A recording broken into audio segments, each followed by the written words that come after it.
The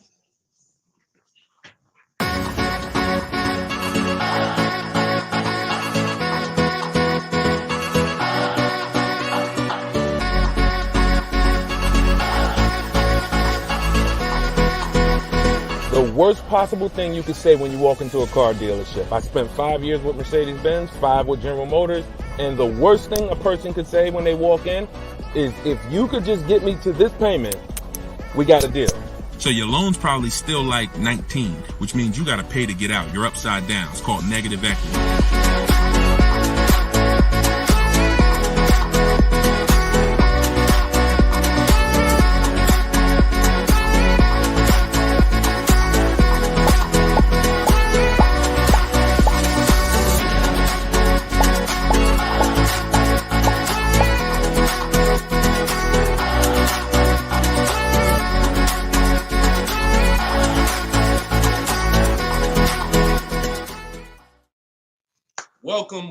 Welcome to episode 4 of Car Shopping Questions and Answers. We are live on 4 platforms: Instagram, YouTube, TikTok, and Facebook.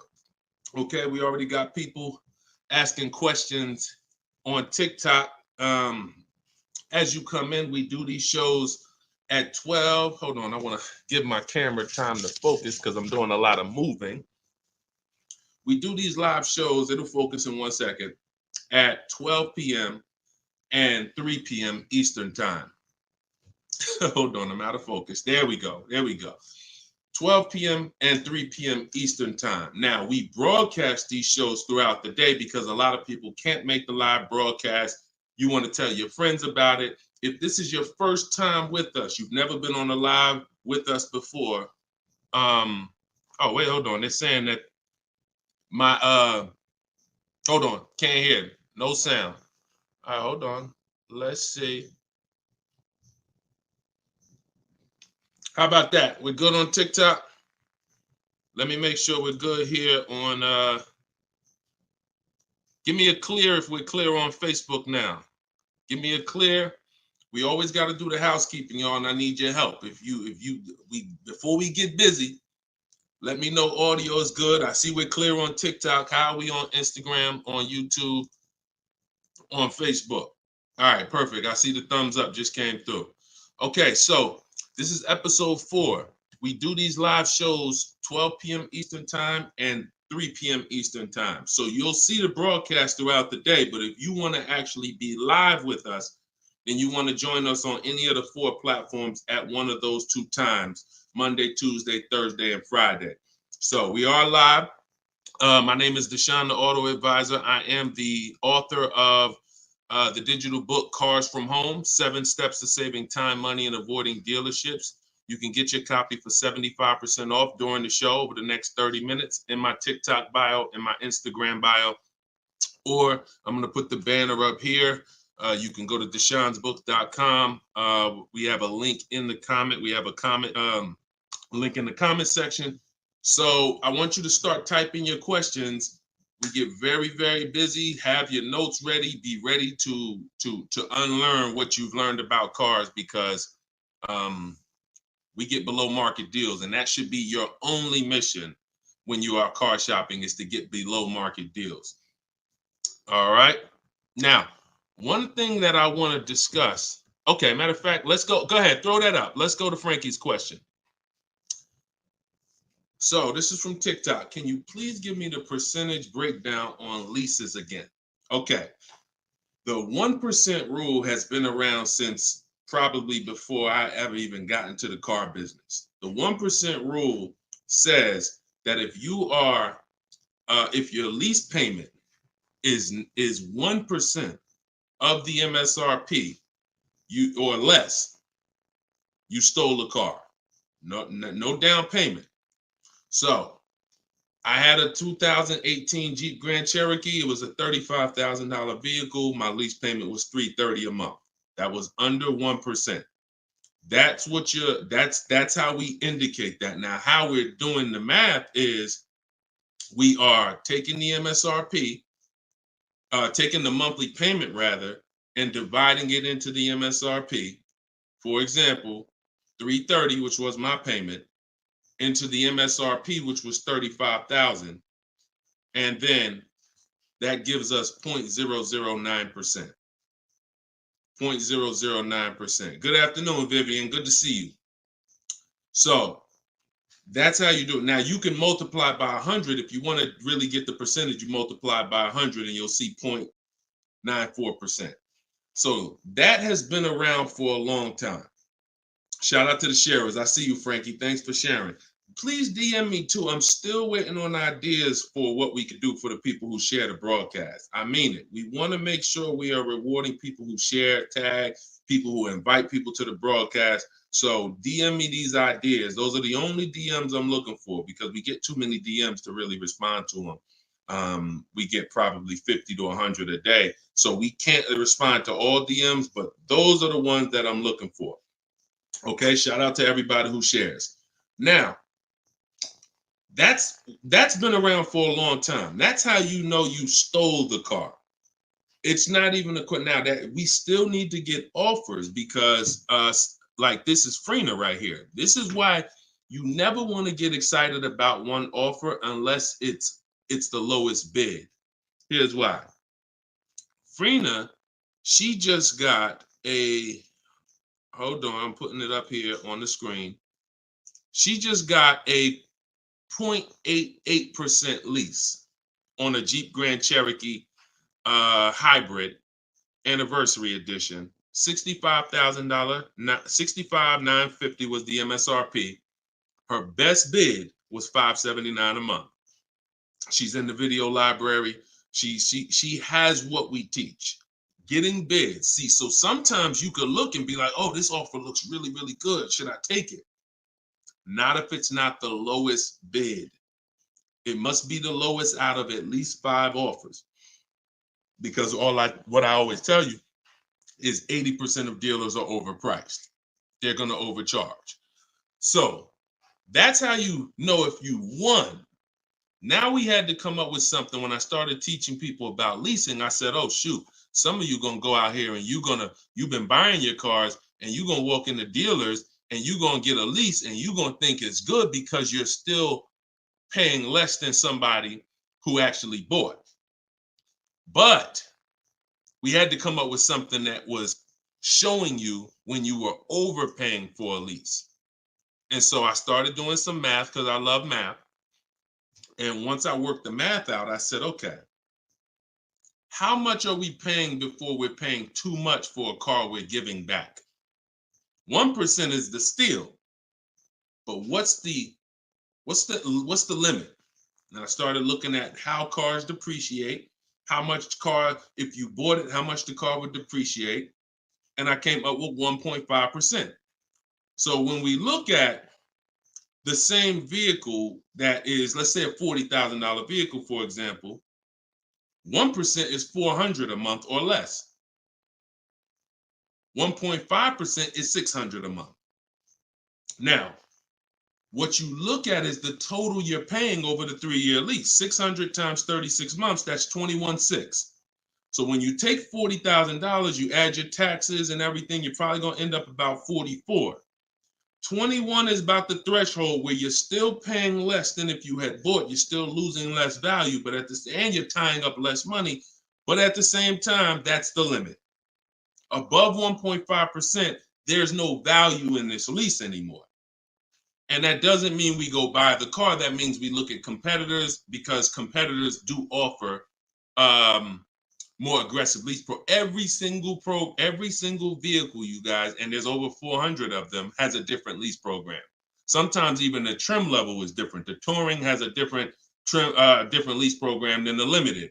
So we don't deal with overpriced leases. And so that's why I created the 1.5% rule. That's how it became to be, based on the fact that I knew a lot of people, as they unlearned that bad advice about leasing, as I taught it and as they heard it from other people, they were going to go and get leases. And it's important that you know when there's no value in a lease and you shouldn't be accepting a lease. And that doesn't mean, and look, let me be very clear. That does not mean, that's why I explained the first part of this question, of this answer. You don't walk into a dealer and say, hey, I'm trying to get under 1.5. You don't walk into a dealer and get a lease quote and then you say, hey, well, look, I got to be under 1.5%. No, you're doing this wrong. Again, my mindset and what I'm trying to get you to use is Cars from Home, where you should be. The only reason you should be in a dealership is to test drive cars. If you're buying new cars or leasing, test drive, you're in and out of there in 20 minutes. The next time you're back in a dealer is another 30 minutes to pick up your car if they don't deliver. That is the only reason. We never talk numbers in a dealership for a new car or a lease. Are we clear on that? These are rules where it's like, if you want to use what I teach, and I want you to use it so that you can get the results that Frina got, that Danielle got, that we've worked with over 8,000 people in the last since 2021. I want you getting those results. And in order to get them, you got to know what the boundaries are. Deshone says we never talk numbers in the dealership because you have no leverage there. Your leverage is at home, in control, communicating with multiple dealers, and where you can't get emotional. Okay? Clear? So that's the 1% rule, and that's the 1.5% rule, Frankie. Great question. Okay, shoot the next one in, Dolan. Great question.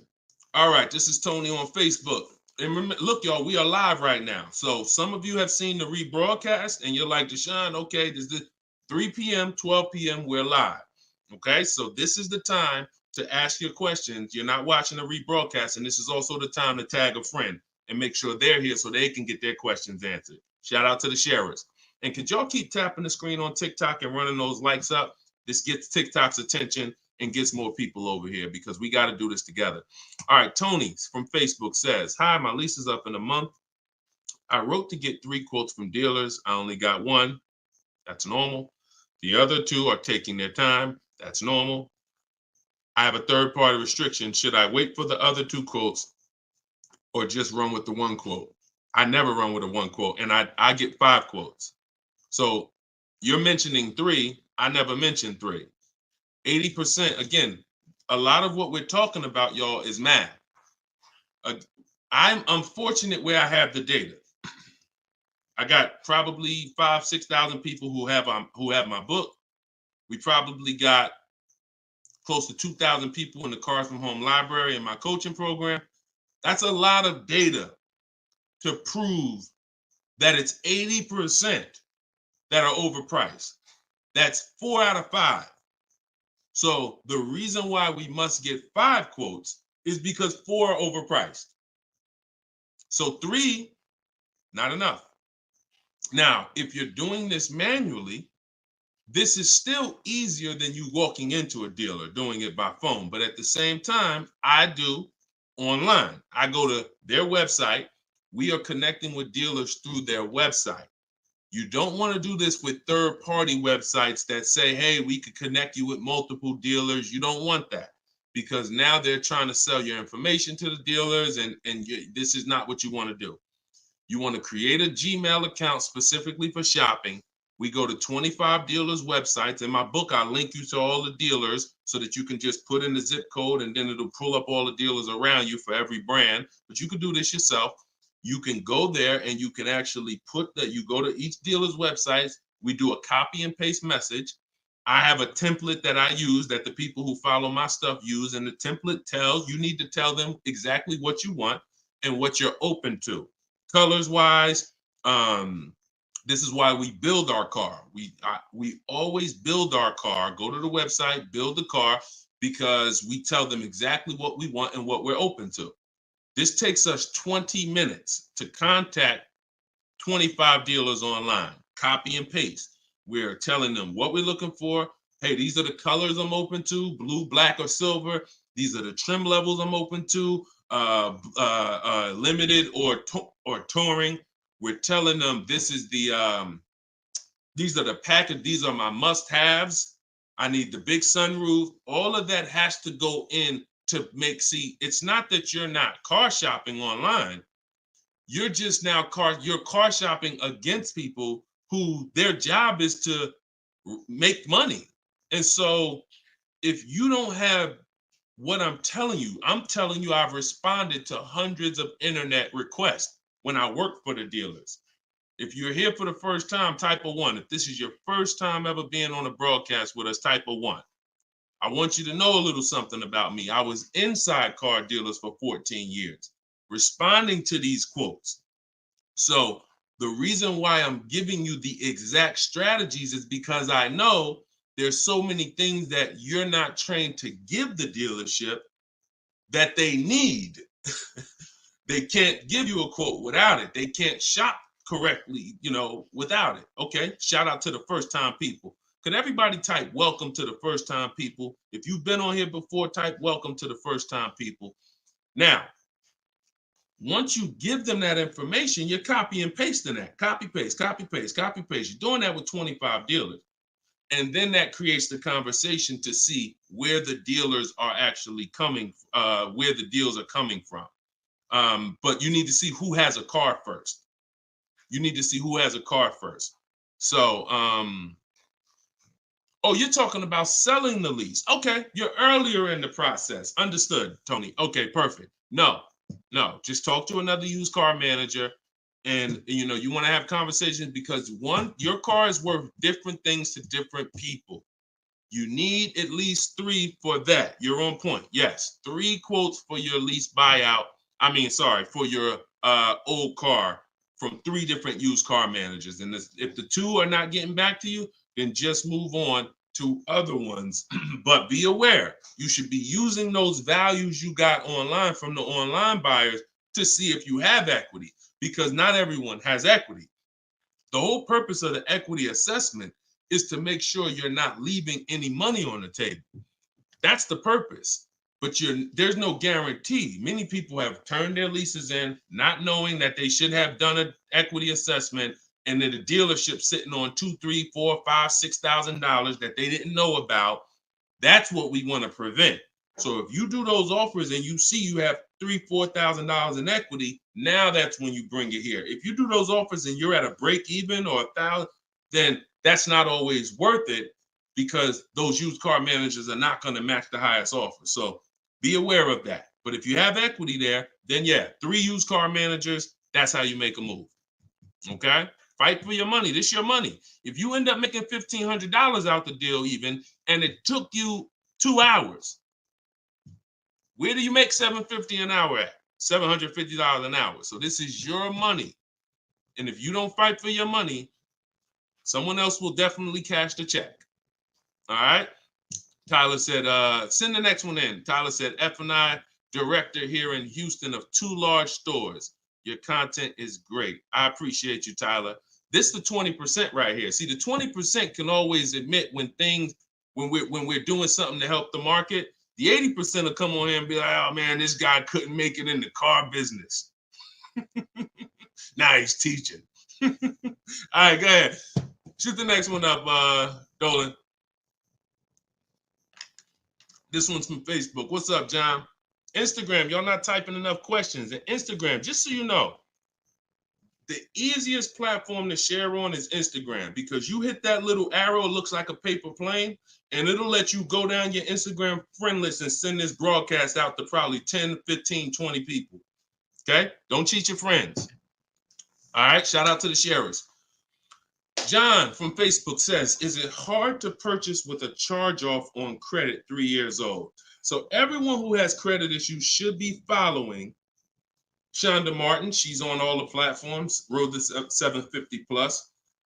And you should be working on getting your credit to the point where you can qualify for the best programs. And you don't need an 800 credit score to qualify for the best programs. You usually need close to 680, 690 will usually qualify you for most tier 1 leases.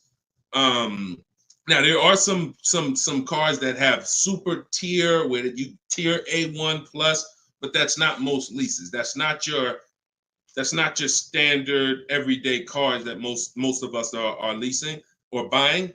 So the question is, the answer is, if you don't need a car, then you should be working on your credit. If you need a car, then there's nothing you can do. You need to make a move. And so I recommend a company like Limbuzz. We're always going to give the dealer a chance to match or beat our offer. So whoever we end up buying our car from, some of you have been taught never let the dealer participate. That's costing you money because the dealer has 7, 10, 12 banks on their end. Now, if they're trying to beat and earn your business, now that's a winning position. See, check this out. When you have a finance manager who's saying this about you, what's the highest interest rate you think they'll pay? What's the highest payment you think they'll pay? That's a bad position to be in. That only happens when you have no leverage, you haven't shopped, you haven't come in with an offer, and now they're trying to see the highest interest rate that you'll pay. We're not doing that. You're doing it our way, which is we're going to have we don't let anyone touch our credit until after we find our car. Now, once we find our car, get our best deal through a bidding system, now we're going to take that purchase agreement, that's a receipt. Yep, I see the questions coming in on Instagram. We got you. Hold on, Atlantis. Once you see the long form receipt, now you take this home, and this is when you're going to contact your bank, your credit union, the online lenders. You're going to go online lenders, online banks, online credit unions. You're going to let all these people have a shot at your business. If you do this within a small window of time, if you do it my way, it only take you 2 days. This is going to weigh on your score the same as one hard inquiry, because this is something called rate shopping. This is not going from dealer to dealer, getting turned down or putting in applications and nothing like that. This is how you rate shop correctly. I call this the bank bidding war. When you get my book, I also send you the bank bidding war blueprint. It's going to be going into my book, but I need about another month to be able to combine it. But I send you the bank bidding war blueprint. Now, the bank bidding war is 3 rounds. First thing we're doing is seeing, is there any special interest rates that the car we're buying has? In your particular case, John, with credit challenges, you're not going to qualify for that. That's okay. But we need to check that. If there's 0%, 0.99%, that eliminates our need to do anything else with financing, because no one else is going to beat that. Second part of the round starts, there's 3 rounds to the bank bidding war. The second part comes after we find our car, and it's what I just broke down. When we come home, we let all these banks, these lenders, online credit unions run our credit, and so they're bidding and submitting us their loan offers. Now, the third round is the dealer.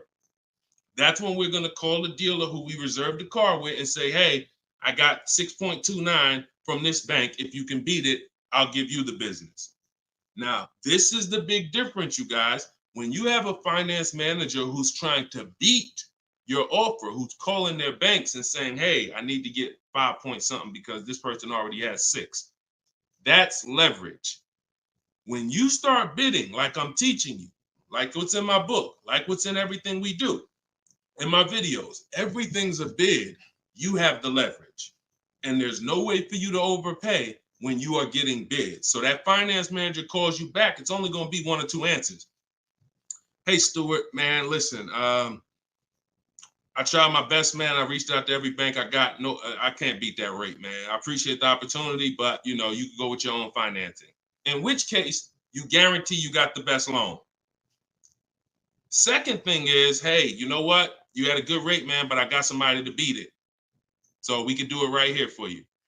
Perfect. In which case, you guarantee you got the best loan. See, you don't have enough people competing for your business. That's where your buyer's remorse is coming from. That's where your lack of confidence is coming from. That's why you're driving off from a dealer saying, hey, you think we could have got more money? You think we could have got another $1,000 off? That's all buyer's remorse because you don't have enough people competing. So I want you to stop that. I want you to use what I'm telling you to do. All of this is in my book for those of you who like Deshone. I don't even want to remember all of this. It's all in my book, Cars from Home, 7 Steps to Saving Time, Money, and Avoiding Dealerships. This is what I've been teaching for 3 years. And this is what I've been doing since 2015 myself personally. So you can get your book for 75% off. Cue up the next question, Dolan. Oh, John, in your case, though, when you get that buyer's order, you would be reaching out to Limbuzz. So after you find your best car deal, you would be reaching out to Limbuzz and seeing, what their rates would be for you and then you will be going with, still giving the dealer the opportunity to see if they can beat it. Because once a dealer knows you got an approval already, they kind of have a little more leverage to be able to see if they can beat that approval. But in any case, even if they can't, LendBuzz is pretty generous. But we don't do this until after we find our car. Okay? Great question. Shoot the next one up, Dolan. All right, this is Gemini from Instagram. Can a dealership legally raise the price from what is being offered online? Listen, nobody's suing dealers. So it's not really about what's going on legally. It's probably more ethics than anything. And we don't expect dealers to be ethical. We don't need dealers to be ethical. They've proven that the majority of them aren't ethical. So when you're not ethical, you walk the fine line between breaking the law and not. You walk that gray area. I overcharged you. I know you could have paid less, but I know, whatever. But I know I could have sold you the car for less. But I'm gonna tell you that this is the best. Like, all of this stuff is unethical, but it's legal. So when it comes to what we're doing, our job is to protect ourselves. And you can't go into a car dealership expecting them to protect you. You can't go into any business transaction expecting the person you're negotiating against or the person who's selling you a product to protect you. That's why we exist, because there's no one out there. If it hadn't been done, you'd been good. If there were, even if the I think it's the Federal Trade Commission or whoever regulates businesses were stepping in to protect the public, then we wouldn't have a need for what we do. But that doesn't exist. So it's on you. It's buyer beware. It's you protect yourself. And so I provide the tools for everyone who wants to take action to protect themselves. All right? But no, we don't expect dealers to do anything other than what they've been doing. Go ahead, shoot the next question up. Let's roll. All right. Why shouldn't a person focus just on monthly payment, monthly car note? Okay, good question. All right, so this one's from Instagram. Promise Tammy said, why shouldn't a person focus on just the monthly car note amount? So if we did a little math and you go, all right, if you walk into a dealer and you're looking at a $40,000 car and you say to the dealer, how much does that car cost a month? And they're smart, if they're trained, they're going to say, well, it's not really about the car payment right now. Do you like the car? And once you say, yeah, I like the car, let's get down to numbers, they're going to ask you, they're going to try to figure out what you could afford. Like, what's the most you could afford? Or I can't afford any more than $450 a month. Now, some of you know every $1,000, every $5,000 on the purchase price of a car is how much per month. Some of you know. I know we got a lot of new people on here, but for those of you who've been tapped in with us, how much is every $5,000 on a car loan? So, and the reason why I give you guys this parameter is so when you look at that $40,000 car, thank you, Frankie, got it. You should automatically know every $5,000 is about $100 a month. Yep, you got it, Michael. All right, I see you. We got people tapping on every platform. Good job, Carmelo. So the reason why, see, those of you who focus on just the car payment, you are some of the people who the 80% of dealers are going to manipulate the most and make the most money on. Because when you come in, if you don't realize that $40,000 car is in no way close to $450 a month, now you have someone who's going to try to manipulate the loan to make that car $450 a month somehow. Now, it's usually going to end with you having a super long loan. So I've had people come to me years ago, friends that would say, Deshone, what you think about this deal? I say, man, let me look at the paperwork. And I see, man, you know the loan is 96 months? Nah, man, I didn't even know that. Yeah, the loan is 96 months. What is that, 8 years? 84 months is 7 years, 96 months is 8 years. So you're out the door at an 8-year loan. Now, I'm not gonna assume you know why that's bad. So I'll say that an 8-year loan leads to too much interest, and it's what it is, because if they got you an 8-year loan, it's certainly at a high interest rate, because banks know that those loans, people who need 8-year loans are risky. People who need 8-year loans, they got to protect themselves, because typically the car may have problems in the long run. When you go down, see, the whole point with a shorter loan, 5-6 years, some people want to be conservative, you take 4 years, but you want that car paid off by the time maintenance comes, by the time repairs start being needed, because cars need repairs every now and then. So you want the car paid off. They know that if we give this person an 8-year loan, typically they're probably going to have issues around year 7, year 6, even depending on the age of the car. So the length of loan, I teach something called the rule of 72 and the 10th birthday. I will not in any way co-sign anyone getting a loan longer than 72 months, which is 6 years, because we don't have, see, what's the longest loan, a mortgage, that any of you would take? Let's keep a real fast dialogue going. All of this is to really answer the question that Tammy's asking, which a lot of other people have. So we need to indicate why this makes a difference. The longest mortgage most of you are going to take is 30 years. Mortgage. There are 40-year mortgages available. There's 50-year mortgages available. No one on here said, yo, I do a 50-year mortgage. Why?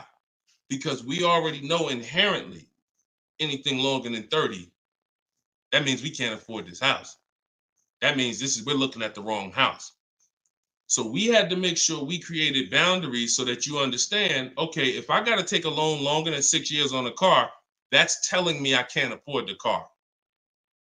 So once I get my best price, I should already be able to afford that car with a 6-year loan or less. And I combine that with the 10th birthday. So when you look at your car, you should have your car paid off by the 10th birthday. You're taking a lot of risk if you got a loan on the car past its 10th birthday. A lot of the times I was in a dealership, people came in with problems, big repairs, and they still had car payments. Car's 10 years old, 11 years old, and they still got car payments. You could run the risk of being in trouble, because that car could be in the shop. Some of you have experienced this. Car's in the shop, and you still got a monthly payment due every month.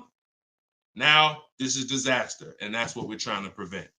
That's why we don't focus on the monthly payment. When we're purchasing a car, we are only focused on the price of the car. We need to, before we even think about monthly payment, how about this? We need to make sure we're getting the car for the lowest price possible.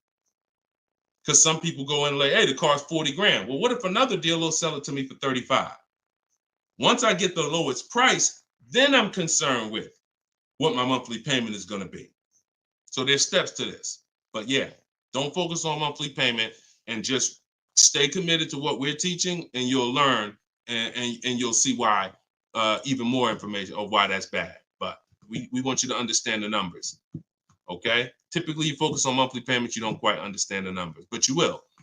All right, this one's from TikTok. Can you give us some tips about co-signing? Ooh, I have a very, very, very strict rule when it comes to co-signing. Now, some people, you're not going to like this. Some people will tell you this is bad advice. It's just my opinion. I've seen tons of horror stories. I've seen people walk into the dealership. I've seen young people who will co-sign, who will use up people's credit, co-signing, and just burn them, because no one cares about, if you don't care about your own credit, you certainly don't care about someone else's in a lot of cases. So, but I do have some rules, because sometimes it's going to make sense. When you can pay, if a person does not pay, then you're good. Example, my daughter, we're going to get her a car. I'll co-sign only if I can pay the note if she doesn't pay. So let's say she's working, she's paying X amount per month. I'm co-signing. But if for example, she loses her job, anything happens, I can pay if she doesn't pay. That could be for the spouse. If they don't pay, I will pay it. As long as that's the rule, then you're protecting yourself, because where you get in trouble at is if you can't pay, if they don't pay. He told me he was going to pay it. He's missed 2 payments. Your credit doesn't get, no, they don't care. So you got to be willing to say that. This has to be a person that I'm willing to pay if they don't pay. That means I got to have that type of relationship with them. Or if I can't pay if they don't pay, I'm not co-signing, because I cannot depend on things that will go wrong. Life will happen. And then I'm sitting out here and my credit was 700, 750, 800. Now it's 620 because they missed 3 payments and I'm struggling to get this car back from them. Okay? Those are my hard rules on co-signing. I don't deviate from them. And those are typically rules that if you follow them, you're going to be safe. Okay? All right. Shoot the next question up, Dolan.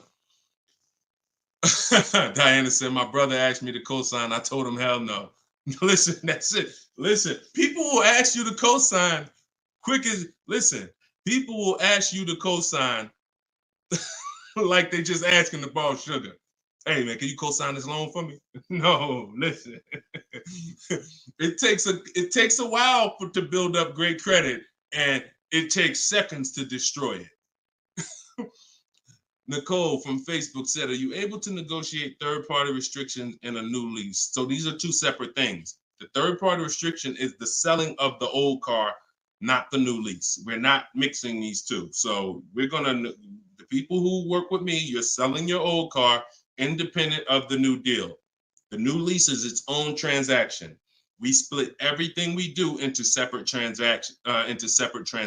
See, the car business has taught the public to give them up to 3 transactions. Buying a car from them is 1 transaction. Getting a loan from them is a 2nd transaction. Letting them buy your old car, which you call trade. We don't use that word. That's 3 transactions. There's money in each transaction. There's money in each. That's why there's companies that only want to give you loans. They don't sell cars. There's money in loans. There's companies that only want to buy your car. They don't care about selling your car right now. There's money in buying cars.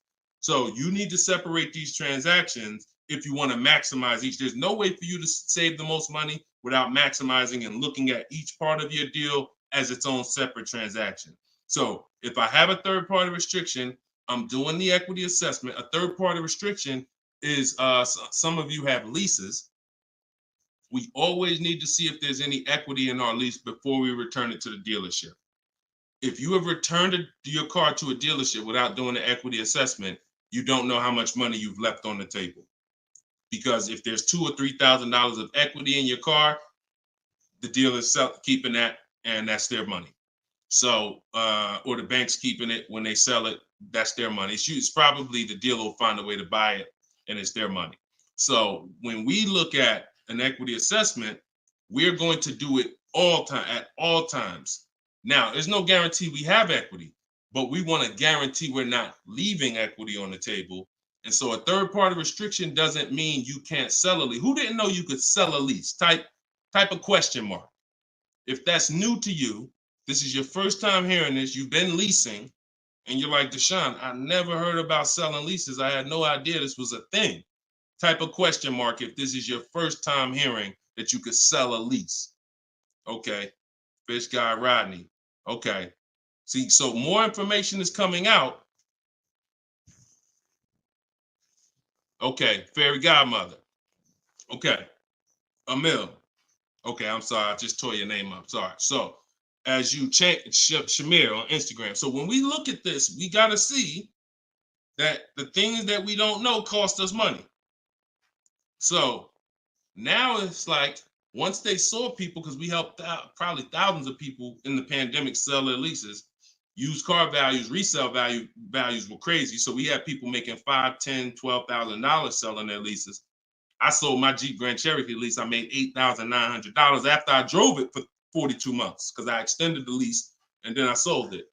My mother, she drove her car. She made $10,200. Now those numbers don't exist anymore because values have come back down.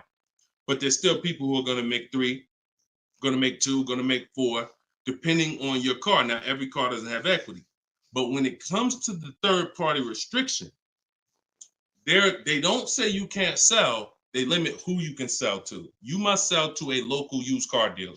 To a local dealer of the same brand. So if you have an Audi, you must sell to an Audi dealer. we are still going to get bids. We're going to get at least 3 bids from used car managers at Audi dealers, because your car is not worth the same thing to every dealership. Your car may be worth 19 to this dealer, 19.8 to this dealer, 21 to this dealer, which is why we must get bids. Y'all gonna hear me say that word. Your favorite word, if you stick around and you use what I'm teaching, when you start mastering my strategies, your favorite words are gonna be bids, multiple offers, because that's how we save all the money.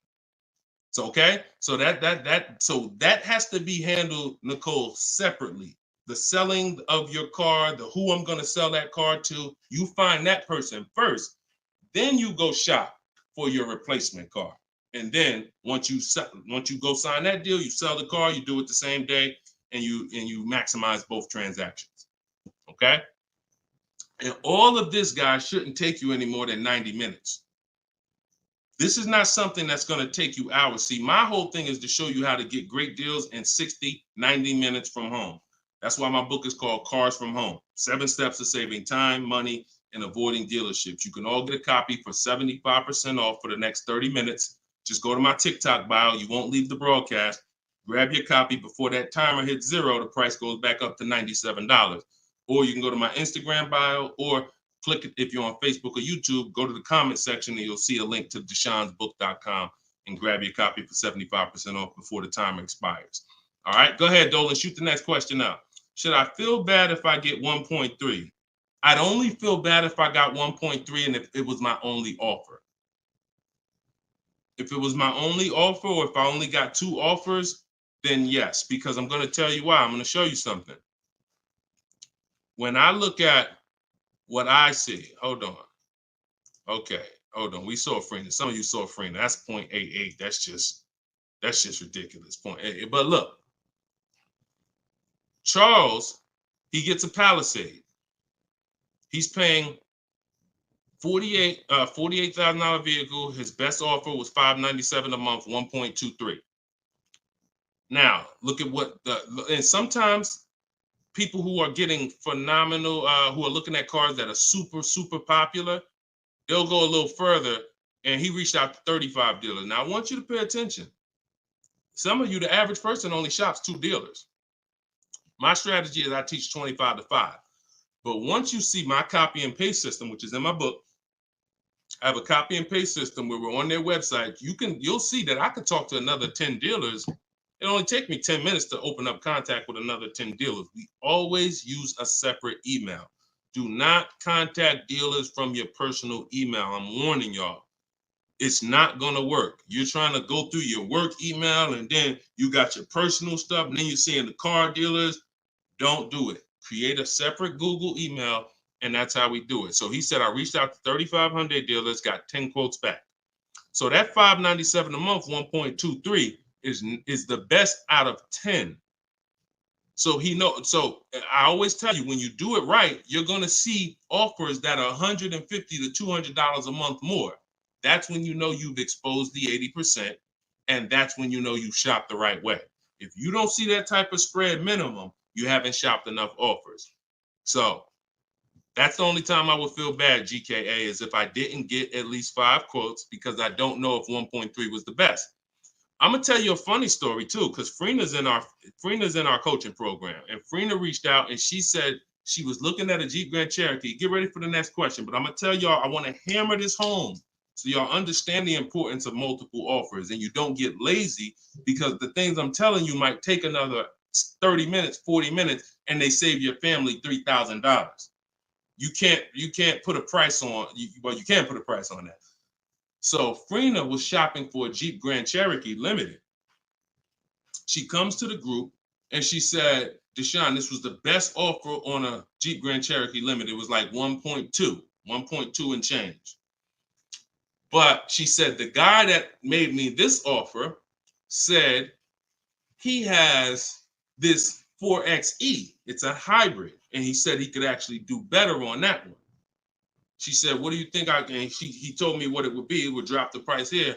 I said, if you're open to that, then you need to run your quotes again and get 5 more offers on that vehicle, because it may have a better lease program, in which case you need to open it up again. She opened it up again. That's how she got her 0.88% lease. So if she would have just said, well, this guy is getting me 1.1, I'm going to just take that. Then she never would have found a 0.88.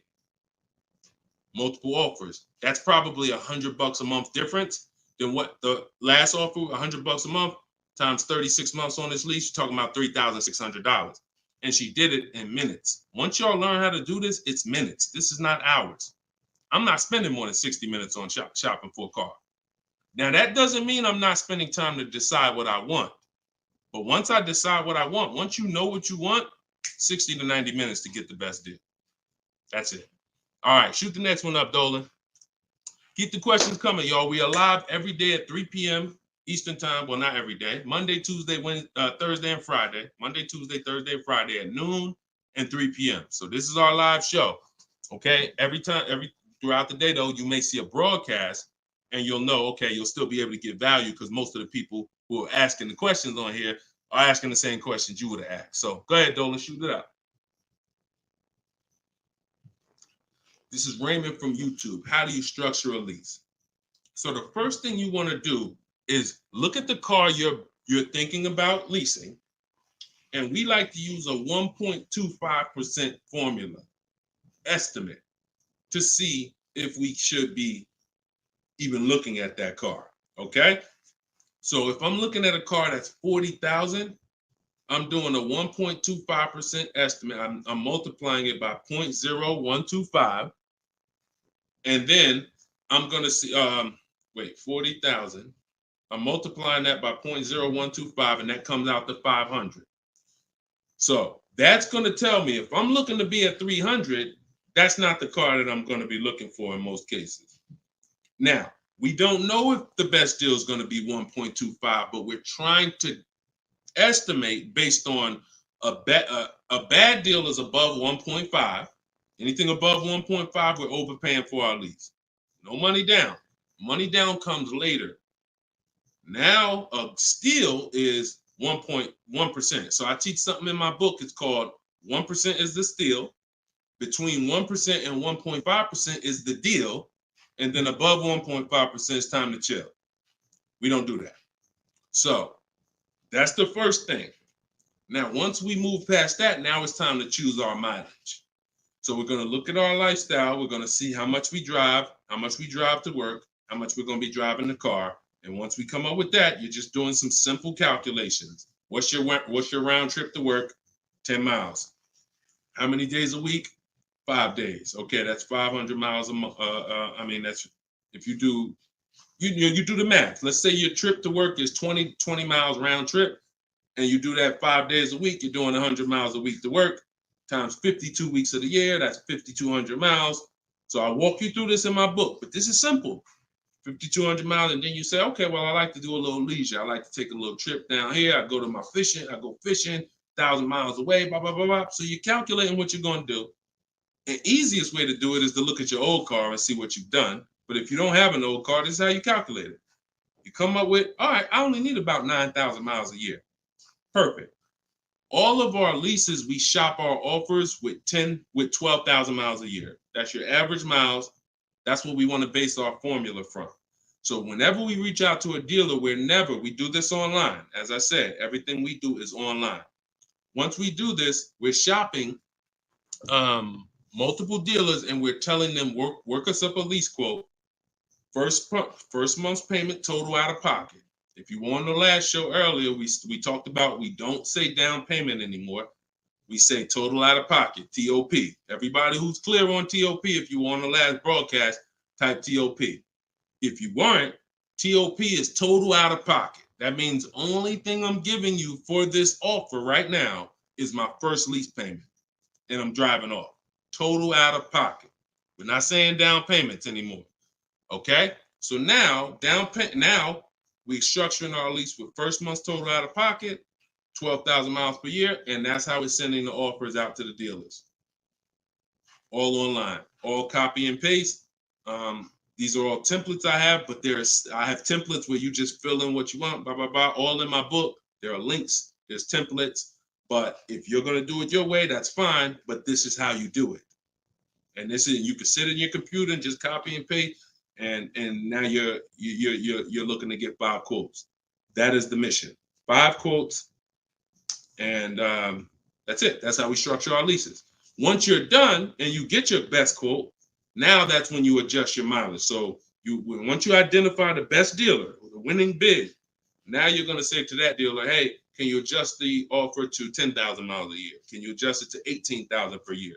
Can you adjust it to 25,000 per year if you're a high mileage driver? And you adjust it from there. But that's it. You do this over and over, rinse and repeat. Rinse and repeat. All right. Great question. Shoot the next one in, Dolan. All right. Shout out to the sharers. Thank you, Liba. I see you. Thank you so much. This one's from Preston on YouTube. What is the best way to finance a car out of state? It's no difference. It's really no difference. We're going to find the car. We're going to get the buyer's order. We're going to have them. Now, the thing about a used car, if it's a used car, we got to test drive the car. So what you may want to do is, if you're picking up a car out of state, you may want to go there, lock up the car, grab a cheap hotel for the night, stay there, because you don't want to eliminate the bidding process. The bidding process is your bank, your credit union, online banks bidding, and then dealers bidding. The dealer who you get the car from, they're bidding against that. Some of you don't really understand how much money is in finance. On a $40,000 loan, 2 points on an interest rate could literally be $2,500.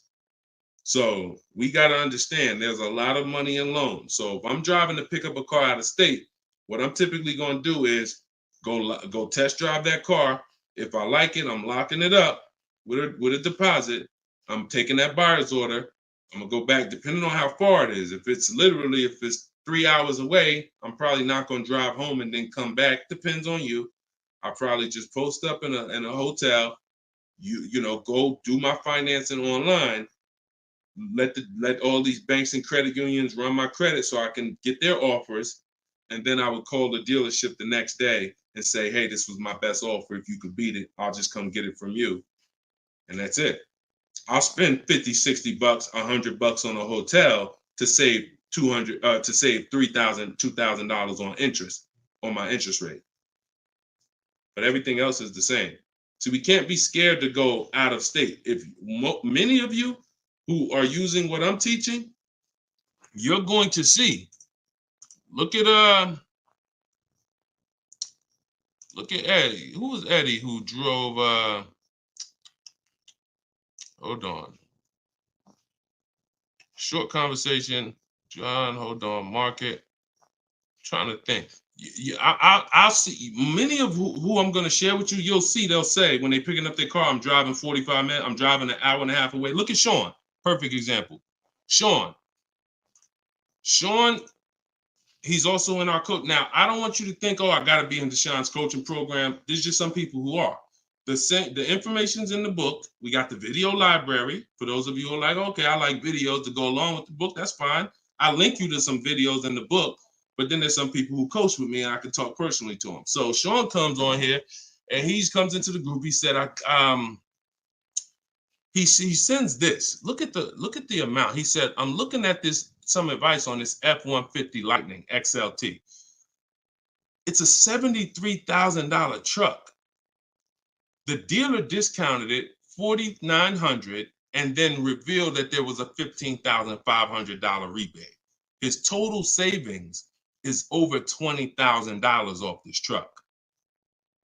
So I'm like, all right. Now me, being who I am, I don't know if that's the best. 2015, I sold 2 Maybachs. They had $20,000 rebates on them.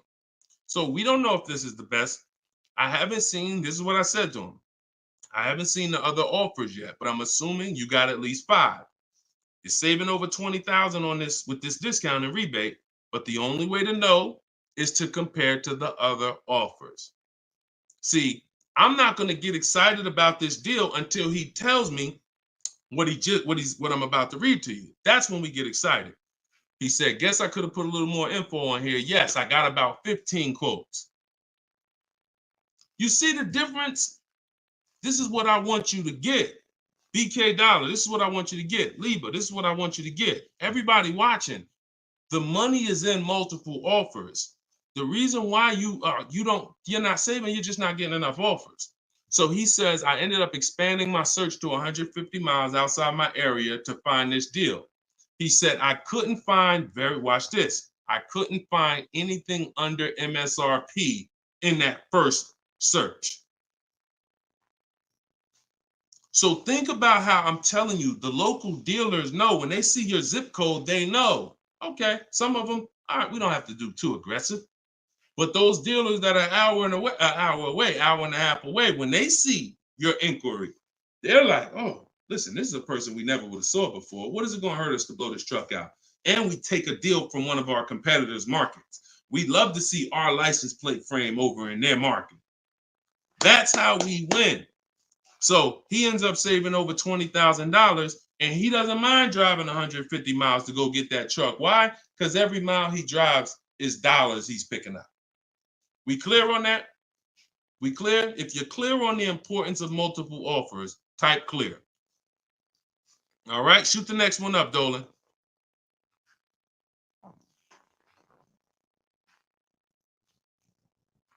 Okay, this one's from Instagram. Atlanta's Black Gabriel, or Gabrielle.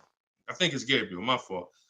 So in the market for a new Chevy or used Chevy Malibu, what's the best route, leasing or financing? How many years are you keeping the car? If the answer is 8, then you should be buying. If it's at least 8. See, I teach something. My book is called Cars from Home, 7 Steps to Save Time, Money, and Avoid Dealerships. Everything I do, when you go, the video library that we have, your best deal in 7 days, 7 steps. These are not going to change. The first step is the foundation to your deal. The first step is the foundation to your deal, which is lease or buy. Because you cannot get a good deal if you bought when you should have leased. It's impossible. Because the amount of money you're going to pay on the purchase is going to be too much if you buy brand new. And if you buy pre-owned, it's going to be about the same amount you'll pay. So when you buy, if you're not keeping your car 8 years and you buy a used car, 3-4 years old, and then you trade it in 5 or 6 years, you're going to pay the same amount or even a little more than someone who got a great lease deal and drove brand new vehicles. So it's all about how many years you're keeping the car. If you're keeping the car, if you're like Deshone, there's no way I'm keeping the car 8 years. That's not my style. Then you should be shopping from this day forward for aggressive lease deals. Now, once you find a car that you love, or if your spouse says, you know what, I don't switch cars like that. I keep a car 8, 10, 12 years. Then we purchase for them. We're going to purchase. But for those who are not keeping their cars 8 years, you are losing thousands and thousands and thousands of dollars not leasing cars. Thousands, thousands and thousands and thousands and thousands. All right? That's the 8-year rule. It's the most important question. It's the first thing you ask when you are car shopping and you're ready to car shop. How many years am I keeping this car? 8 or less, we lease. Less than 8, we lease. More than 8, we buy. That's how we avoid the depreciation. So go ahead. It's a hard rule. You want a follow-up question to that, or anybody want to? Because I know some of you are like, Deshone, I was taught never lease. Whatever. You want to follow up to that question? That's perfectly fine. But that's the rule. And it's the rule based on money. I've seen thousands of scenarios, and I spend years and all my time shouting from the hills so people could understand how much money they're losing by not getting good lease deals or not leasing at all. Okay, go ahead, shoot the next one up, Dolan. Okay, this one's from TikTok. All right, Peyton. Do dealerships finance used cars too? Yeah, sure. Absolutely. But we don't finance, dealers are our last offer for financing, never our first. So what you should do is you should go watch the replay from earlier, episode 3. This is episode 4 of Car Shopping Questions and Answers. We do these lives Monday, Tuesday, Thursday, and Friday. 12 p.m. Eastern time and 3 p.m. Eastern time. For those of you who are like, because I want you to be able to tell your friends. Today, some of you are going to run into people who are car shopping. You need to be telling them, hey, you got to check this guy, Deshone the Auto Advisor. He does this show, live show, 12 o'clock, 3 o'clock, Monday, Tuesday, Thursday, and Friday. But you want to watch episode 3 where we went into detail about how we don't find it. In fact, earlier, I think we talked about it early on this episode. Your financing should be independent from the dealer. The dealer should be your last offer for financing. Because what you're asking for, that's 2 transactions. You're giving them 2 transactions of business. You're giving them the purchase of a car, and then you're giving them the selling you of your loan. So what we do is we separate these transactions and we get bids for each. So the only way I'm dealing with a dealer, the only way you're going to be dealing with a dealer is if they've won the bid, which means if I'm looking for a used car, you won the bid out of all the used cars. Like, all right, give you an example. This is Vincent. Vincent got a 3-year-old Lincoln Corsair, premium trim level, under 45,000 miles, clean Carfax, inspection, all from the comfort of home. I'm reading what he put in our group. He was targeting to find a discount of 30 to 35% from the MSRP. This is something that no one is teaching you guys about what you need when you're purchasing a used car. If you're going to be purchasing a used car in the future, or your next car, or if you bought a used car in the past, type the letter U. Type the letter U. If you're going to be purchasing a used car, or if you have purchased a used car in the past, I'm about to give you something that you have never heard before, but it is no way for you to know you got a great deal until you start talking the way Brandon talks here. You notice he said 30, he was targeting to find something 30 to 35% from the MSRP. In order for us to know, I see you, Shelby. I see you, Emma. I see you, Katarina. I see you, Raymond. Okay, perfect. Atlanta's Black Gate. All right, a lot of people. Okay, so when you are shopping for a used car, let me tell you a story, give you an example, all right? So I was shopping for my pre-owned Infiniti truck 3 months, a little over a year ago. I narrowed it down to 3. Now, I narrowed it down based on title history,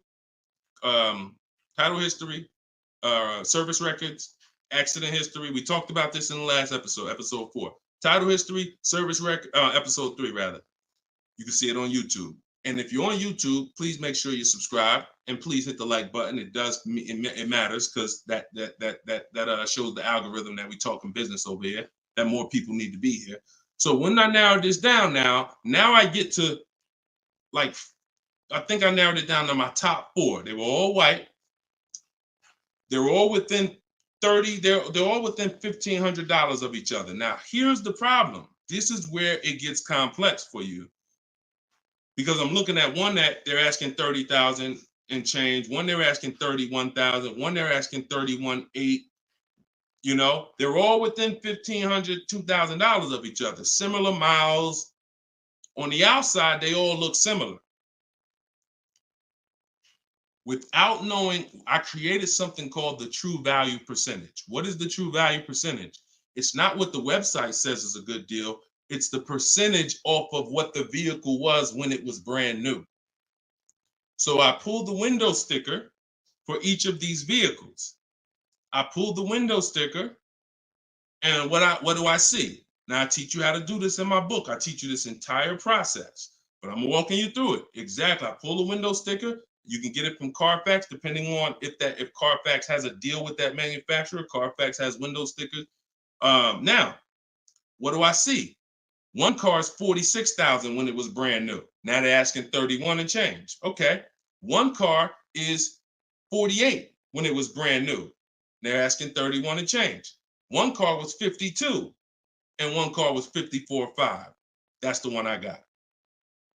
So you see how in one instance we were confused. You would be confused. You sitting here like, yeah, Deshone, that's hard because they all look the same. They all similar price. How do we know? Once we find out the original MSRP, not only do we find out what the original equipment is that's in the vehicle, which is helpful.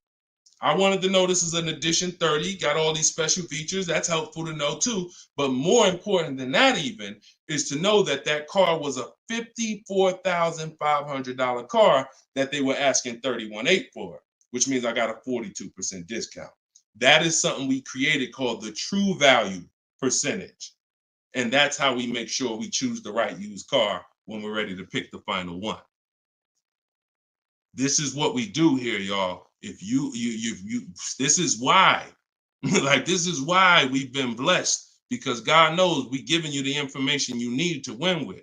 So all of this is in my new book, Cars from Home, 7 Steps to Saving Time, Money, and Avoiding Dealerships. If you want it all in one place, you can watch the show. You can watch my free social media videos. I got hundreds of them. Or you can say, Deshone, I'm going to get this it's 75% off in my TikTok bio. It's normally $97. But you can get yours for 75% off.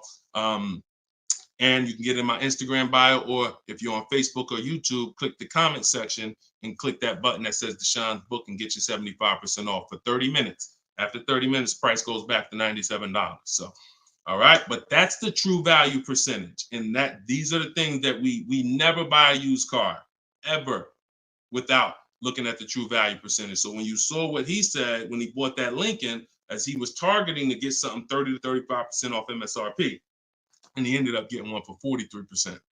So that's what you need to know. Go ahead, shoot the next one up, Dolan. Great questions today. All right, Raymond on YouTube. Does it make sense to buy an existing lease? So when you're buying a lease, all you're doing is buying a used car. That's how you got to look at it. It's a used car.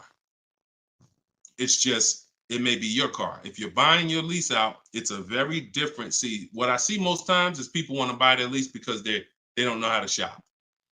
Because there's deals out here. We've been making deals since the pandemic. I started our video library. We started that in 2021, November. Middle of the pandemic, when people were paying ridiculous prices over with some, the 80%, they were cashing the biggest check they've ever cashed in their lives. Like in their lives, they were like, and we were getting deals all since then. Felicia came in. She was our first person in our program who got a BMW. She saved $1,950 January 2022. And so we when you get bids, you reveal. That's why we don't pay attention to nothing out there. I don't care what anyone says, what any dealer says does not matter to me. That does not matter, because I know that if we got deals all through the pandemic, oh, forget it. That's why this market, we're killing it even more. So, you know, if you're buying your lease because you're keeping it another 8 years, you say, man, Deshone, I used to lease, but you know what? I really want to buy something that I could keep for 8, 9, 10 years. Then sure, buy the lease. But if you're not doing that, then you're moving from a lease mindset, which is I'm driving great cars, brand new cars, always under warranty in most cases, latest and greatest features, low payments, pennies on a dollar compared to people buying. That's a whole value system. That's mindset right there. These are the people who are shopping for a lease. These are the benefits of leasing. And then you're moving and saying, all right, I'm going to buy a used car now. Very different, very different. So you got to be, you have to have had a change in mindset and goals to buy your lease and buy a used car. And it's what I see most times is people just don't know how to shop. When you use what I'm teaching you to shop, get 5 offers, you're going to see there's deals everywhere. Everywhere. Go ahead. Shoot the next one up, Dolan. You can't pay me to negotiate your lease because I do this in 90 minutes and I'm teaching you to fish. You know, I've had people who used to buy cars from me. Hold on, keep that question up from Nicole, but I saw this person on TikTok. I'm not in the business I'm in the business of teaching people how to fish. So, you know, because what happens is you're building a trust in something. Like if you're not willing to learn what it takes to do this in 90 minutes from home, like I'm teaching you, then you are the same type of person. That same mindset will lead you to go into dealers because you're just lazy and scared. Now, I'm not saying that's you. I'm warning you to not let that be you. I'm warning you you can't pay me enough. I'm not in that business. I'm in the business of helping people all around the country. It don't matter what you pay. Of course I don't think you would ever, You even asked me to work for free. I'm telling you though, that's not the business I'm in, because we can help thousands of people all around the country. But you're not realizing that your transaction is a 5-figure transaction. There's nothing else in this world that you're going to give that type of control. If you were going to start a business and it was going to take a $30,000 decision, $30,000 of your money, would you ever be looking and saying, oh, could you do this for me? You see, we do things with cars because we've been programmed to do them with cars. Car dealers have made you so scared that you've been programmed to do something, but you never do it with anything else. You never do it with a house. You wouldn't say, hey, I'll pay you to get my house for me. I'll pay you to, start this business for me. No, it's only cars. So when you realize that this stuff is easy, that old way of going into dealers and going back and forth, see, you're thinking of the old way. You're thinking, oh, I need somebody to tag along with me. Yeah, I got Deshone sitting over there next to me. I wouldn't be there because I'm at home. Where you see me at, where you see me at is exactly where I got my Infinity truck. I just told you about the deal. Where you see me at is exactly where I get my cars from. I sit right here, and all the people who got my Cars from Home book, who are in the Cars from Home video library, they're all right here. Some of them in the airport buying cars. Some of them at their desk at work making deals on cars. Nobody who's learning from me is in a dealership making deals on cars. So that's the old way. And if you think that you got to unlearn that or you can't win with me, you got to scrap that. I know it's painful. I know it sucks. I know it makes you feel like you're a loser. But that's why I'm telling you, scrap that joint and do it my way. And when you do it my way, you're going to be like, oh, shoot, man, how the heck wasn't I shopping like this years ago? All right. So now Nicole on Facebook. Do you shop or negotiate differently for a car that is low in inventory or shortage? No. Now, the only difference is, let's say, and this is the reason why we connect with 25 dealers. I said we use the 25 to 5. We got to connect with 25 dealers. This takes us 20 minutes because we're using a copy and paste system. So if you're going to all of these Chevrolet websites and copy and pasting in their contact box, copy and paste, copy and paste, copy and paste. Now, what you're doing is you're shopping out of all those dealers' inventories. So if you only do this with 4 dealers, then you only see one dealer who has a car. And they're like, oh, well, we it doesn't seem like it's a lot of these cars out here. That's why we're connecting with 25. You saw Sean, he connected with 35. And so when we connect with these dealers, we're not just doing it to get bids. That's one reason. But we also know out of all these 25 dealers, probably 10 of them have a car that matches what I would want. And then I'm going to get 5 to 7 offers. So now let's just say we're at a mid period where the 2024s are sold out and the 2025 hasn't come in yet. Now what's going to happen is all of those dealers out of the 25, maybe 2 of them have a car, and they're going to tell you, you know what, you really need to order it.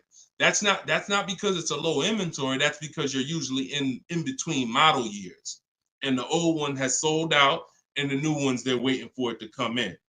But it doesn't change the way we shop. And sometimes we will order. If I'm purchasing, I'm more likely to order because I'll get bids, and then I'll take the car. But if I'm leasing, we're less likely to order because we don't know what the lease program is going to be. See, I could get a dealer that discounts the car for me $3,000. We had a person in our group, and they were getting a new BMW X4, the X4M, like the performance edition. We had a dealer, their best bid, the dealer was taking off $3,000 off MSRP. So, but the lease program is what we didn't know. And once the car came and they put the lease program on it, we saw that it was over 1.5%. So even at that discount, wow, we saved $3,000. Now, if she was purchasing it, that's a win. $3,000 off, beat everybody else. So I don't mind ordering if I'm purchasing. But on a lease, I'm less likely to order because I don't know what the lease program is going to be until the car gets here. Okay, but yeah, that the process doesn't change. It just we have little caveats based on on low inventory. Okay, process is the same. Nothing changes our 7-step process. Nothing. All right, go ahead, Dolan. Shoot the next one up. All right, great questions today. We got Jermaine, Facebook. So how do you transition out of a finance into a lease? Instagram, y'all not asking a lot of questions to. All right, hold on. Get blooming chosen one. All right, hold on. All right, Jermaine from Facebook says, how do you transition out of a finance to a lease? All right, perfect. So now what I like about this question, Jermaine, is you've already answered the most important question, which is how many years am I keeping the next car? That's step one in our 7-step system. You've already answered that because you've determined I should be leasing. Now the next step is equity assessment. Equity assessment. Call the bank. You don't have to worry about third-party restrictions or nothing because you're not leasing. I mean, you're not coming out of a lease, rather. So you're going to call your bank, get your payoff. You're going to take 20 minutes, go on CarMax, Driveway, Carvana, Kelly's Blue Book Instant Cash Offer, AutoNation Sell My Car, Car Guru Sell My Car. Get those 6 offers. That's going to tell you if you have equity, break even, or if you have negative equity. That's your next step. Don't do anything else until you do that. Okay? See, we always have to account for our current asset before we start moving forward. What happens if he has $3,000 in equity? That means he has $3,000. He could either apply towards his next deal, or he could put that money in his bank account and, maybe he leases the next car with no money out of pocket. So equity assessment always comes, even before we budget, before we plan our mileage, before we do anything, equity assessment is what we do. All right? All right, shoot that next one up. Shoot that one up from Instagram if you got it, Dolan. It might have took you a minute, but because we got it's comments from everywhere, y'all. No matter. Okay, here we go. For your calculator, why doesn't it negotiate to the lowest offer? My calculator is the best. My calculator is the best thing that exists because it takes all the offers you get. By the way, y'all, what she's talking about. And you got to be specific because I do have multiple calculators that I've created in my book, multiple softwares where you plug in stuff and it spits out so one of the calculators that I have is the counter offer calculator. So we never accept a deal until we send a counter. So what we do is we take the counters. We take all the offers we get, we plug them into my calculator. Whether it's a lease or whether it's several types. One is for leasing, one is for cash purchases and financing. Now, when you're financing, you're always getting your deals with tax and everything included, all in. So what it does is it takes all the offers, you plug them in, and then it spits out which one is the best, and it counters everyone based on the best offer. So let's just say a dealer says, I'm going to do a 1.1% lease. And then this dealer says 1.2, this dealer says 1.3, 1.5. It's not countering all the high offers based on their high offers. It's countering all the offers based on the lowest offer. Because if the 1.1% lease was presented to us, that means any of the dealer could have did it. So now we're calling out the 80% and letting them know that if this dealer offered me 1.1%, then you all could have done it too. You're just choosing not to do it, in which case that's what the 80% do. So we counter every single one. We even counter the lowest one. And some people in the group will say, Deshone, man, this dealer is the lowest, man. Should I be countering them for another $50 less? I say you must counter. Because you don't know if there's another $10, $50, $20. If you don't counter until a person tells you there's no more room, even if they're the lowest, that's not the best deal. So sometimes you counter the lowest offer, and the lowest offer will be like, listen, man, I gave you my best shot. I got nothing else. We know they're telling the truth because we got 4 or 5 other offers that are much higher than that. Sometimes they'll be like, listen, I can't do that $50. I'll get you another $10. That's the best I got. We know they're telling the truth because all the other offers are a whole lot higher. So that's the way the counter offer calculator works. It's gold. It's gold. So all right, we had an hour and 19 minutes. We try to keep these broadcasts about an hour and 15. Every now and then we go a little over, but listen, y'all, we are live Monday, Tuesday, Thursday, and Friday 12 p.m. Mark your calendars, 12 p.m. Eastern time, 3 p.m. Eastern time. I'm hoping to, in the next couple of days, have a link in my bios so that people will be able to actually go to our calendar, put a reminder, but you know it. 12 p.m. Eastern time, 3 p.m. Eastern time, Monday, Tuesday, Thursday, and Friday. And this whole broadcast is sponsored by, if you just jumped on, I'm the creator, I'm the author of the book, the digital book, Cars from Home, 7 Steps to Saving Time, Money, and Avoiding Dealerships. You can get it for 75% off. It's normally $97, but as long as you get there before the timer hits 0, you can get it for $24 in my TikTok bio, in my Instagram bio, or you could go to deshonsbook.com in the comment section on YouTube or Facebook, get your copy for 75% off. I'm also the creator of the Cars from Home video library, and I've coached over probably 1,500 people now since 2021. So we've been doing this. Everything I'm teaching you is proven. And I'm going to tell you, just like I tell my coaching students, when you get my book, see, I don't do questions and answers for my book, y'all. See, there's people who DM me. First of all, I don't even see DMs. The reason why I can't do question and answers because there's no other author that does it. So I make myself available probably more than anybody. But when you buy the book, trust the process. If you don't see me say do it, don't do it. Do everything I say do. I tell everybody, even if they're in my coaching programs, you must trust the process that I'm giving you, and you got to unlearn your old process. Don't even think about your old process. Use my process, and I'll lead you to where you want to be at. Guaranteed. All right, so get your copy. I will see y'all all on the next broadcast. Tell your friends. Welcome to the new followers. Welcome to the new subscribers on YouTube. I appreciate y'all. We'll be back for episode 5. God bless you.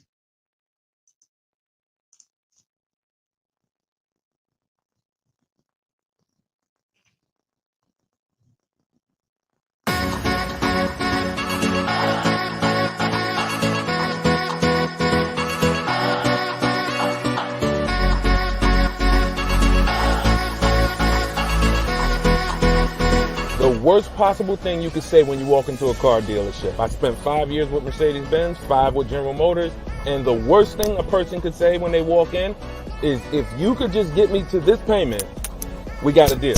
So your loan's probably still like 19, which means you got to pay to get out. You're upside down. It's called negative equity.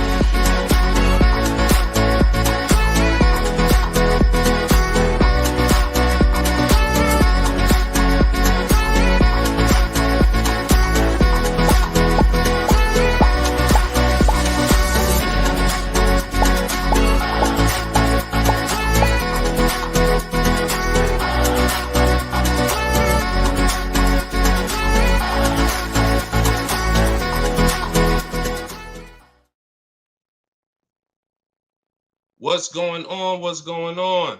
Welcome everybody to Wednesday, 12 noon car shopping Q&A. This is episode 5. We do these live shows 12 p.m. We're not going to usually be doing Wednesday, but I said, you know what? Let's throw in a special 12 p.m. Wednesday. So we are actually live. I know some of you may watch the broadcast because we do rebroadcast these lives, but this is actually live, and we're going to be talking and taking questions right now. So as you come in, if you could hit the share button and tag a friend. I'm just getting us up on TikTok right now. I got to make sure I keep people out who are under 18. So come on in. I'm going to share this. If you don't know me, if this is your first time seeing a show with me, type the number 1. Type the number 1 if this is your first time. Welcome back to people who have been here with us in the past or on previous shows. My name is Deshone the Auto Advisor. I spent 14 years in the car business, 5 years with Mercedes, 5 years with General Motors. And now what I do is I show people who want to learn how to car shop from home and how to save more money from home than they're ever going to save in a dealership. So I'm the author of the book, the digital book, Cars from Home, 7 Steps to Saving Time, Money, and Avoiding Dealerships. And I'm also the creator of the Cars from Home video library, which is a step-by-step video platform.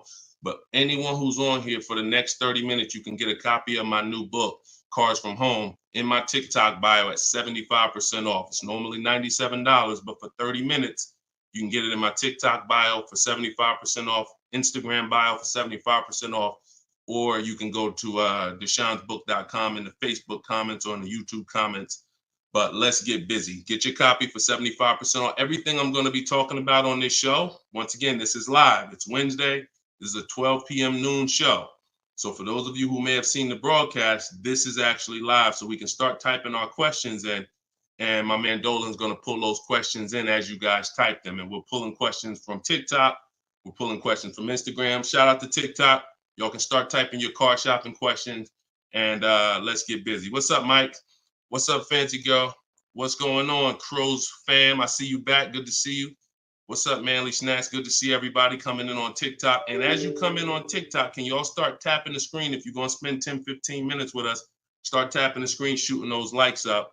And then my man Dolan is going to bring in the first question when y'all type it. So Instagram, make sure y'all typing. Sometimes Facebook and YouTube, we notice y'all are a little slow. We need y'all to get a little faster because TikTok always types their questions fast. And Instagram usually types their questions fast, but Facebook, y'all got to get a little faster with y'all questions. So we know that y'all going to step up today and start getting your questions in. All right. I see one that came in from JC. You want to pull that one up, Dolan? On YouTube? Okay. Our best deals, are they made from the comfy confines of our home? Or should we hammer it out at the dealership going toe-to-toe, jab for jab with the salesman, finance, and sales managers? Well, you have no leverage when you're face-to-face with someone. And leverage is what gets you good deals. Leverage is what, we up to 500 likes on TikTok already. Shout out to y'all. Keep tapping the screen. Appreciate y'all. And tag a friend. Everybody bring your friends over. They need this just as much as you do. So what JC from YouTube just asks is it better? He's basically saying, am I gonna lose something by not being in the dealership face to face with a car salesman? You know, am I losing something? And it's a good question, but you're losing something by being there. And let me explain why. You're losing something by being there because your leverage in a negotiation, it comes from you talking to other people and having other offers. Let me give you a real example so that you can really understand that. When people are negotiating for your business, you're going to save the most money without trying. You go into the supermarket. Do you have to try to find the best deal on laundry detergent? Do you have to try to find the best deal on anything, spaghetti sauce? No. Why? Because companies are actually hoping that you look and see that they're the best deal. Hey, look, we're on sale this week. Hey, look, choose us. They're trying to get your attention. They realize they're competing with all these other brands and they don't mind. So even with a TV, I always use a TV for example. If you go out to buy a TV right now, is anybody on here worried about overpaying for a TV in 2024? Anybody? And I always want to remind people, as you new people come on, this is live. This is Wednesday, our 12 p.m. live call. So our 12 p.m. live show. So you can ask your questions. This is not our rebroadcast. So what is anybody on here worried about overpaying for a TV? Anybody? No. Why is that? Because you already know that companies are competing to sell you a TV. Sony, TCL, Samsung, all of these companies are competing. Therefore, you know you're not gonna overpay. That's what we bring to car buying. In a nutshell, y'all, if I can wrap up what I'm trying to show you with Cars From Home, the reason why my brand is called Cars From Home, my book is called Cars From Home, my library is called Cars. The reason is because it's a mindset. It's a mindset. You're bringing the same mindset you would bring to shop for your TV to cars. And you don't overpay. You don't have anybody on here worried about having buyer's remorse for the TV. Look, Fancy Girl, Kiki, no. Look, RJ Newscom, no. Look, look, Patrice on Instagram, no. So no one on here is worried about overpaying for any of these items that years ago, we used to be worried about overpaying for TVs, but not anymore. So when you start staying at home and getting multiple offers and kill your programming that the car business has programmed you into thinking that you need to go in, then you're going to see how much money you save quicker. Okay? Who's not a good negotiator? As you come on, I want y'all to answer this question. Who's not a good negotiator? I see you, Yayo. I see you. Okay, I see you, Fun Times. Welcome, Tone Bud. Who's not a good negotiator? Just type me if you're just, Deshone, it's not my thing. I'm not really, look, Crow's fan. No, I'm not. What's up, Tom? Julia? So all of these, look, John C on Facebook. No. William on TikTok. No. All of these people are not yet. Danny on Instagram. So what I want to tell y'all is you no longer have to think you need to be a good negotiator to win with buying cars. You're going to start making people negotiate with each other. And that's multiple offers. So if you're buying your next car and it's a new car, you're going to get at least 5 offers from 5 different dealers. And if you're leasing your new car, you're going to get at least 5 offers from 5 different dealers while you're at home. And if you're buying a used car, you're going to stay at home. You're going to look at the entire used car market on all the marketplaces. I teach 8 marketplaces. You need to be everywhere a used car is. These are like if you were buying a TV, to continue to use that example, you wouldn't just be on Walmart.com, but not be on Amazon. You wouldn't skip Best Buy. You wouldn't skip PC. Wherever there's a TV, you would be. It's the same thing. And y'all are going to save more money than you've ever saved, easier. This is how you take control and have your confidence, and you are empowered. Okay? So that's the answer to your question, JC. You don't lose by being at home making dealers bid. You lose by being in dealers going one-on-one. Okay, great question. Shoot the next one up, Dolan. All right, this one is Mr. Martinez on TikTok. Do they require a credit check with the request? Now, that's a good question. They'll make you think they do. Whenever somebody requests your credit for a quote, just know that that's a tactic. This is why you don't want to be in dealers talking. Remember this rule. Never talk numbers for a car in the dealership. Okay? Never talk numbers in the dealership. You want to only test drive the car. Now, it's a little different with a used car. New cars, leases, never talk numbers in the dealership because you have no leverage there. It's continuing to go back. You have no leverage inside the dealership.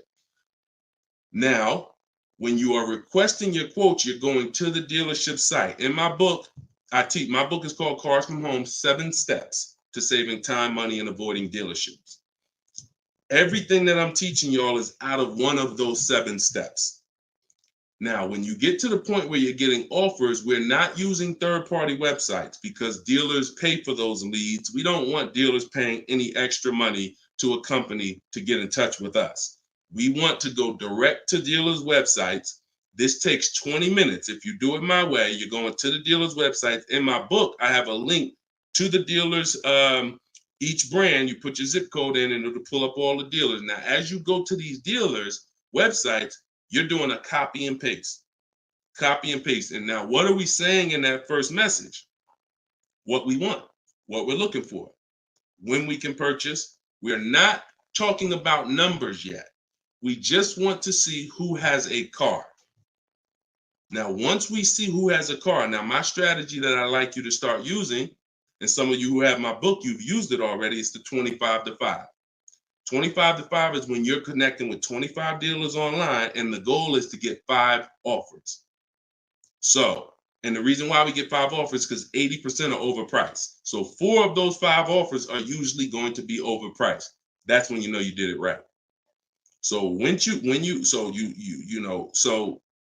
we're getting our quote request, one dealer might say, oh, I can't do it without credit. One of the things we say when we're requesting quotes for a lease is assume tier 1. Now, for those of you who are purchasing, not leasing, you're going to request quotes all in, taxes, fees, everything in. Now, there are people who are going to try to knock you off your game. Some of you know, if you have my book, I have scripts for everything they're going to say, because I used to have to use these templates. You're going to hear stuff like, oh, we need you. When can we get on the phone? Can we just have a quick phone call? My script for that is I'm going to be handling my whole process from home. I'm only going to be talking to the person who actually makes the best offer. And then you always end with a question. So you will always ask. You never want to end your communication online just end with a statement, because they're trying to get you on their agenda. You're trying to keep them on our agenda, which is you're either going to let me know what car you have. Do you have a car that matches what I want? Second, once I confirm you have a car that matches what I want, can you give me an offer for it? That's what we want. And everything we do is to stay on that agenda. Does that make sense? When you're leasing and you're buying new cars, you have to have an agenda, because, again, I'm trying to teach you, I want you shopping with strategy. I've been doing this, helping people since 2021. We've helped over 8,000 people, probably 6,000 with my book, another 2,000 with our video program. So this we know works. I'm not telling you something that I'm hoping works for you. You just have to do it. But what you're going to have to do is stick to the agenda and realize that my only two purposes is to find out, does a dealer have a car that matches what I want? And can you make me an offer on it? That's it. And now I have scripts in my book that do that. For all of you who just came on, this whole show is sponsored by my new book, Cars from Home. And you can get your copy for 75% off. It's normally $97. It's a digital book because I need to update it as things change in the market. And if you got a print book, if I printed a book and now I mailed you a book, now you got the book and it works now, but when you go to use it a year from now, some things may change, some websites may change and whatnot. Now you got to buy another book. So this book is a one-time, you get upgrades as I upgrade it, and I probably updated it at least 4 times since I launched it. So get your copy for 75% off in my TikTok bio, but you only got 30 minutes. Once 30 minutes passes, it goes back up to $97, which is still a great price, by the way, because you're going to save thousands of dollars using it in my Instagram bio and my TikTok bio. So you're never getting to the point, Mr. Martinez, where you are giving a person an opportunity to run your credit, because everything you're doing is at home requesting information. So as long as you get into the business of being at home, writing and requesting prices and seeing which dealer is going to offer you the car for the best price, you're never going to be in a position where you need to be giving your credit, because there's no reason. And if you give your credit, you fell for the game, because now they locked you into them, which is the goal. So no reason for everybody, no reason to give credit to give somebody our credit to get an offer. All right, go ahead, Dolan. Next one. Type your questions. I see a lot coming in from Instagram. I'm in the dealership right now. Vital on Instagram. Keep that up, Dolan. Vital just said I'm in the dealer right now. Now, if you're there negotiating, then you're never going to get the best deal. You're never going to get the best deal. Understand, y'all, I'm not playing games. For those of you who don't understand what we really do here, like, this is Greg right here. Greg used our strategies. He got a $56,000 Kia EV6 win. He got it for $527 a month on his lease, no money down.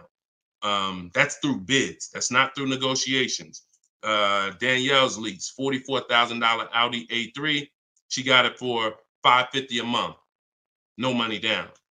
You know, this is on a purchase here. Sean bought.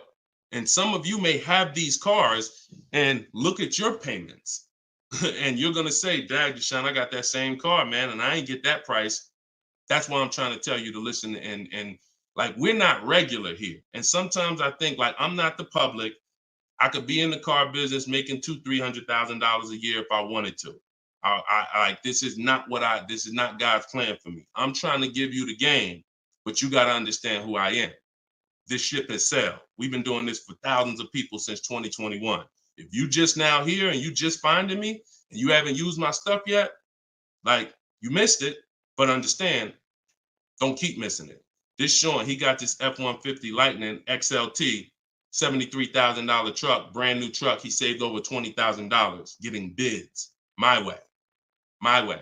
And the people who learn from me, they're never going back to the old way.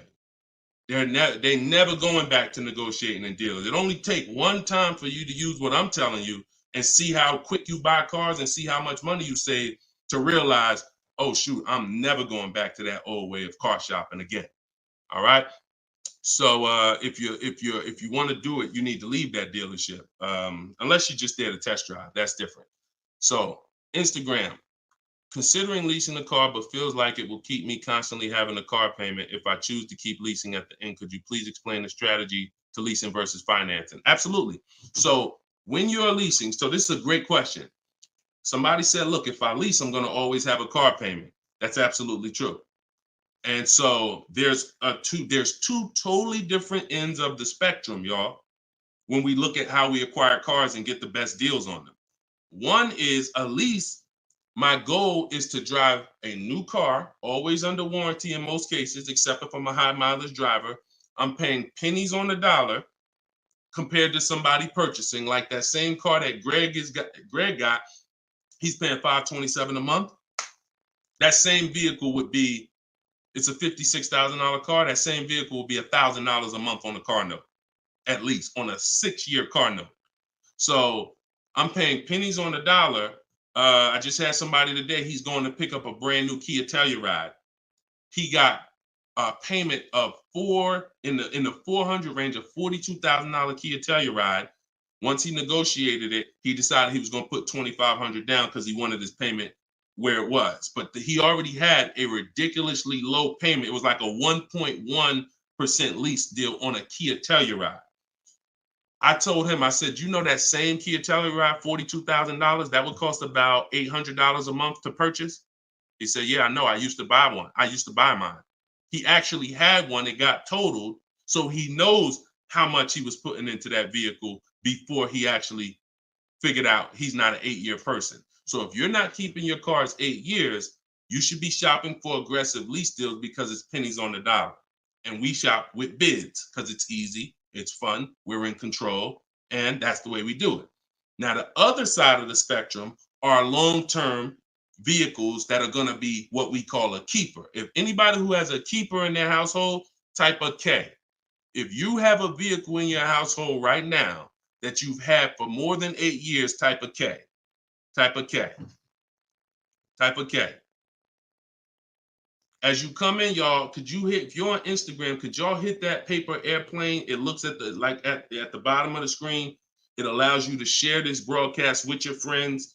And could everyone who shares, could you share this broadcast? It does help. It matters. And I'm never going to stop asking for it. And I'm never going to stop appreciating the people who share. I appreciate you guys. And your friends will appreciate you more than anything, more than even I appreciate you. When you tag a friend who doesn't know me and they're car shopping, they'll appreciate you more than even I appreciate you. So, okay, all right. So we got John on on Facebook. We got Michael. We got hold on, let me see. Acura MDX. Rob Korn got an Acura MDX on Instagram. He's had it 195,000 miles. So these are what we call Derek on TikTok, Donald on TikTok. These are what we call keepers. These are vehicles that, again, someone asked a question about understanding if I always have a car payment, if I lease, can we please explain the strategy of leasing versus financing? I just told you the benefits of leasing. Now, all those benefits come at a price. Now, the other side of the spectrum is the long-term keeper vehicle where now we have outlived depreciation because the unseen expense is the one that's killing you. The unseen expense is depreciation. When you buy your car today for $30,000, tomorrow it's not worth $30,000, right? Tomorrow. You can buy a car today for $30,000 and bring it back to the dealer tomorrow. They're not just giving you your $30,000. You've lost money in 1 day. That's depreciation. Now you can sit that car outside your house and you can have that car, you don't drive it 1 mile. You never even touched it. And you go out there and a year later, is it worth 30,000? No, right? You never told, but Deshone, I didn't even drive it. But you understand, it's not worth 30,000 anymore. It sat there for a year. Now it's probably worth 24,000. That's depreciation. So some of you have been trained to think, oh, well, I buy my cars because I don't want to pay for the mileage. What I'm trying to get you to understand is when you understand depreciation, you're going to see not only do you pay for the mileage, whether you buy or lease, you pay for the car whether you drive it or not when you buy. Does that make sense? Type clear if y'all are clear so far on this, on these principles.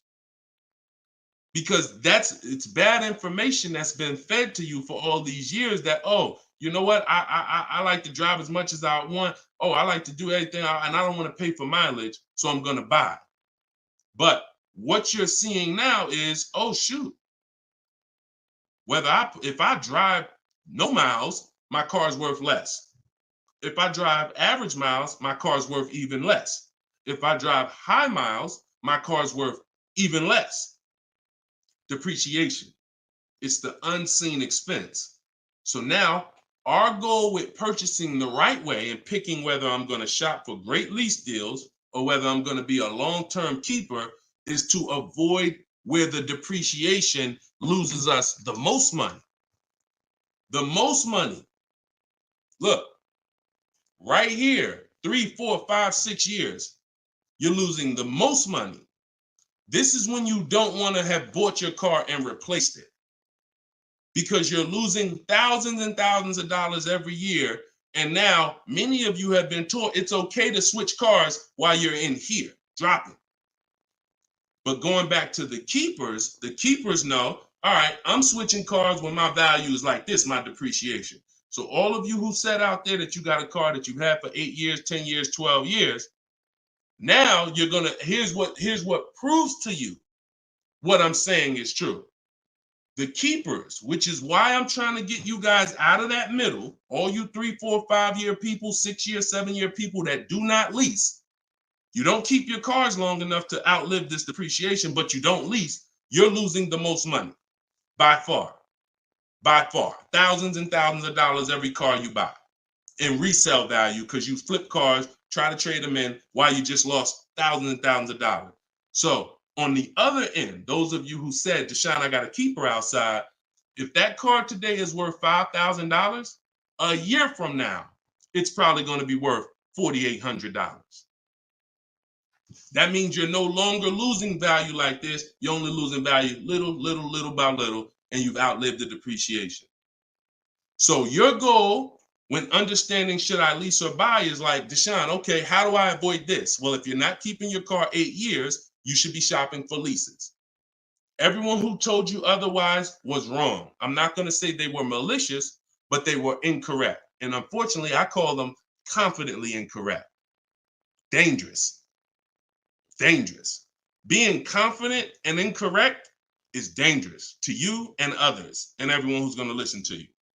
So I'm telling you the truth based on numbers, that shopping for lease deals is here. If I'm not keeping my cars 8 years, I need to be shopping for great lease deals. If I'm going to keep my car more than 8 years, then I'm going to purchase and I'm going to make sure I get a car that's going to last 8+ years so that I can outlive the depreciation and win with long-term ownership. But I'm not stuck in the middle. Clear? Clear? Everybody clear before we move to the next question? JC said, my man hitting on all cylinders. I appreciate you, man. This is what we do, man. I've been doing this since 2006, man. I'm not new to this. I've been helping people save money on cars and make dealers bid for their business since 2021. And that's what I'm known for. Here in New Jersey, people know when I had my brokerage, Deshone is the person that helps people save money if you listen to him. If you don't listen to me, God bless you. I wish you the best. All right, so for all of you, cue the next question up, y'all. For all of you who just jumped on, this whole show is sponsored by my new book. Everything I teach is out of my new book. It's called Cars from Home, 7 Steps to Saving Time, Money, and Avoiding Dealerships. It's normally $97, but as part of our launch, you can get your copy for 75% off. It's a digital book. It'll be in your inbox in literally 3 minutes. And if you're on TikTok, you won't leave the broadcast, so you don't have to wait until the show is over to click the link in my bio, get your copy, and then you can come back and listen to the rest. Same thing on Instagram. And we got something in the comments for Facebook and YouTube. You guys can click the comment section, or if you're watching us on television, you can scan the QR code with your phone. All right, let's go, Dolan. Shoot that next one up, brother. Let's keep these questions coming, y'all. Keep typing them. And again, we're live right now, Wednesday. This is our Wednesday 12 p.m. live stream. I want to make sure I keep saying that because we broadcast these shows all day long so that some of you could tell your friends if they missed the live show, they can still see the broadcast. But right now, it's Wednesday, and this is our 12 p.m. live. So ask your questions. This ain't a rebroadcast. JC said, could you please share with us your insights on how to best eliminate dealer add-ons, addendum lists from the deal? Example, windows etching, low jack, nitro in the tires, Scotch guard, okay. You name it, whatever. I always say this, and I have a video that has done well. It's been seen by several people, and it says we don't negotiate with dealers with fake fees. You can see what I need you to know is 80% of dealers are overpriced. 20% are trying to beat their competition and they don't mind competing. These are the best people in the world. These are the people you want to find and buy from. But there's 17,000 new car dealers in this country. There's 100,000 used car dealers in this country. Somebody tell Isaac on TikTok that we just answered that question. So if there's 17 million new car dealers in this country, 17,000 new car dealers in this country, and 100,000 new car dealers, used car dealers, and 80% are overcharging, then you need a strategy to find the 20%. That's another reason why you cannot walk into a dealer and think you're going to get your best deal, because you don't know. You have a much higher chance of finding an 80% than you do a 20%. Does that make sense? It's more than likely when you walk into a dealer and you request a quote or you request an info, even the dealer that you've been buying from, they're going to say, it's more than likely you're dealing with an 80% dealer just based on the sheer numbers. It's not 50-50. And like I said, I've worked with 8,000 people since 2021. We have the data to show this is not 20% is who you're looking for. That's who we're looking for. So what we do is we need to sort for them. We're not looking to walk in. We're looking to stay at home and sort for them. The 80% are going to do what the 80% do. To answer your question, JC, I'm not interested in getting an 80% dealer to take off their fees because that's not what they do. Thanks, Carter's dad. That's not what they do. They charge fees. People pay fees. People who walk into them and buy the old-fashioned way. Your friends. Some of my friends who don't know me, most of my friends know me though now. So, pretty much everyone that knows me in real life uses what I teach. But some of your friends, pretty much any of your friends that ain't doing what we teach, they're out there walking into dealers. And the 80% are going to do what the 80% do as long as people keep paying it. As long as people, all right, man, well, look, you're going to have to take some of that off. It's made up to begin with. So how do I win if you're taking off $2,000 of fees you made up and then I think I won? How's that a win? So the tactic is the worst kind of people are going to start so high. It's called padding the deal. So when you walk into the dealership, I'm padding the deal if I'm the worst kind of person. If I'm somebody who I bounce from dealer to dealer, I make a lot of money, but my customer service scores are low, but I make a lot of money, so I always have a job. Now what I'm going to do is you're going to sit down, and I'm going to say, all right, which car are you looking for? Which car are you looking for, Diana? All right, Miss Roberts. All right, here's what we're going to do. Okay, so it's going to be working out about $650 a month. All right. Shoot, that seems kind of high. Here's the problem when you're in a dealer. You don't even know if $650 was the right starting point. Maybe the real starting point was supposed to be 550. But I'm going to start you at 650 because I know psychologically you need to think you won. See, pay attention to this. Pay attention to what I'm telling you. Selling you a car, the way the car business has programmed you, it's not about you winning. It's about making you think you won. It's a psychological game that car salespeople are trained heavily for. So when you come in and I tell you it's 650, or when you look at that car and you see it and you're like, the window sticker says 42, but when we sit down and I say, okay, we got this fee and we got that. All right, so asking price is 45,700. And you're like, wait, but the window sticker says 42. But yeah, these are the add-ons that we have. All right, now I'm starting so high that I can take off money to make you think you won, and I still end up winning because I really didn't take off anything. So this is why we don't play the games of back and forth with fake fees. What we do is we sit at home, we get bids, if we're looking at pre-owned cars, we're looking at the marketplaces, we're narrowing it down because my strategy for shopping for used cars is different than new cars. New cars and leases, we use something called the 25 to 5 strategy. That's when we reach out to 25 dealers to get 5 quotes. Used cars, we use the multiple marketplace strategy where we go to all the used car marketplaces and now we look at what the low price is in the market and we sort it down to our top 3, top 5. And then we take it, we got to make sure there's no fake fees on them because that's a tactic they'll use on used cars. Fake fees, put a price out there. So everything is a screening process. That's what I want you using, a screening process, a sorting process, so that the best deal reveals itself. You don't negotiate for it. But we don't try to turn 80% dealers to 20%. They're never going to be that. Maybe they will if we change the whole industry, and they won't be able to keep their job if they don't change. But for today, 80% dealers are going to do what 80% dealers do. That's not our job. Our job is to find the 20%. Clear? Good question. Great question. Shoot the next one up, Dolan. We're live, y'all. This is Wednesday. This is episode 5 of Car Shopping Questions and Answers. We don't usually do a live show Wednesday. It's usually Monday, Tuesday, Thursday, and Friday at 12 and 3 Eastern time. So that's the schedule. If you're like, man, Deshone, I want to make sure I tell my coworkers, I got people in my church, they need to see this. Tell them Monday, Tuesday, Thursday, Friday, 12 p.m., 3 p.m., we're here live. But all day long, we rebroadcast these lives so that even if they miss it, they can watch the show and watch the rebroadcast. Go ahead, Dolan, shoot the next one up. What if your car is damaged and you want to trade it? Okay, great question. And what you'll notice is a lot of people are going to ask the same question you have because many of you are in the same situation. So what if your car is damaged and you want to trade it? It depends on how bad the damage is affecting the value, in my opinion. So let's say you have a vehicle that is barely drivable.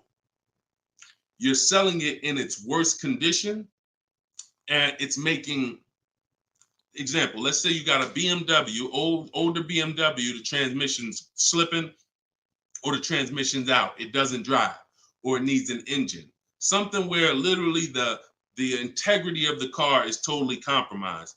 That car is almost worthless. That car is going to be worth $500, $1,000, depending on the year, the mileage, $1,500.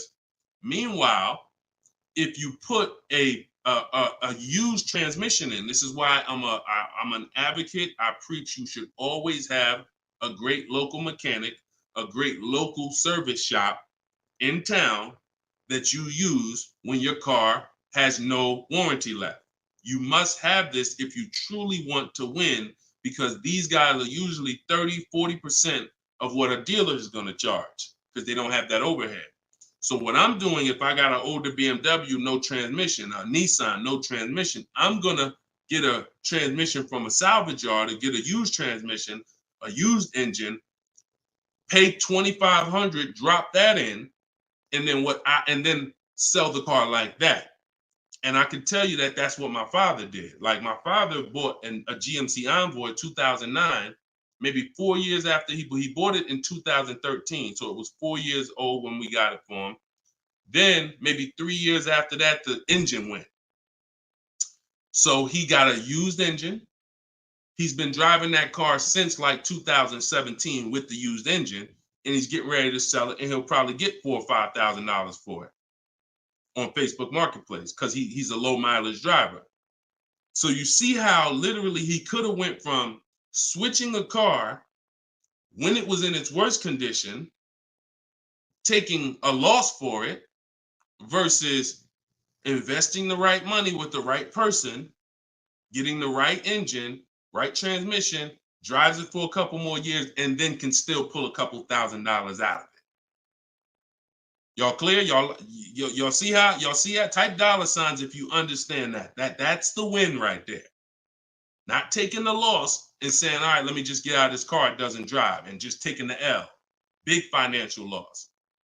Now, if you don't have major damage, then I wouldn't say fix it. If you're gonna go and you got a couple nicks on the car, then it might cost you $500-$600 to get the nicks touched up, but then the value of the vehicle only changes by $500-$600. So it was really a wash. You put 500 out, the car's worth 500 more. You want to only repair stuff that when you spend the money, you get double back what you spent. I put 2,500 in, it increased the value of my car by $5,000.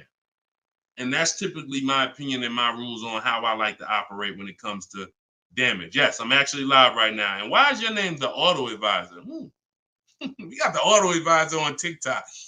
Go ahead, shoot the next one up, Dolan. All right, this one from YouTube. Alberto Romo. My car has some equity. Dealer called me if I want to trade for a new one. Car has less than 30,000 miles. Should I do it? Who's getting calls from dealers right now begging them to come in and look and let them buy your car? Who's getting calls? Who's getting emails? Who's getting letters right now from dealers? Fancy Girl Kiki said me. You're getting calls. You're getting calls. You're getting emails. You're getting letters. Hey, Ruben, we'd love to buy your car right now. Hey, Isaac, we could get you out of your car early. Come in right now. A lot of you, right? I see a lot of you. The reason that's happening, look, he's saying lock on Instagram, me. So the reason this is happening, y'all, is because they're depending on you letting the dealer be your first offer for your car. Now, see, dealers know they're getting outbid right now. They're not able to buy as many cars as they used to because people are getting used to. I mean, it's almost a curse word in my book. We don't use this word. We don't use the word trade. And some of you who have seen me in the past, you know we don't use the word trade. There's only one scenario where we need to trade, and that's if we have too much negative equity. The reason why we don't trade is because trading is not a bidding system. There's 3 transactions that you've been trained to give to a car dealer. One is buying a car from them. That's its own transaction. I bought a car from you. The second is getting the loan from them. That's another transaction. I got a loan from you, because there's other companies out there that only give loans. They don't even care if you buy a car. They don't sell cars. They give loans. That's a clue that there's money in the loan business. Now, the third transaction is people who want to buy your car. When you give your car to the same dealership, you gave them your old car, that's one transaction. You gave them your loan, that's another transaction. And you gave them the purchase of a new car from them. That's 3 transactions. And most times you didn't get bids on any of them. That's how you're losing money. You're probably losing $2,000 here, probably $1,500 on the loan, and then maybe another $1,000, $1,500 on your car that you gave to them. Hidden money. See, I'm not just here to teach you how to car shop from home the right way, strategically using my system. I'm also here to reveal to you the hidden money that you haven't seen in your car deals. So you got to stop doing combining transactions. That's why we don't trade. We get offers in my book, step 2. My book is 7 steps. Everything I teach is 7 steps. Those 7 steps won't change. First step is most important question. That's leasing versus buying. How many years you keep in the car? Second step is equity assessment. I need to get offers for my current car, my current lease, see if I have any equity, see if I can break even, or see if I have negative equity.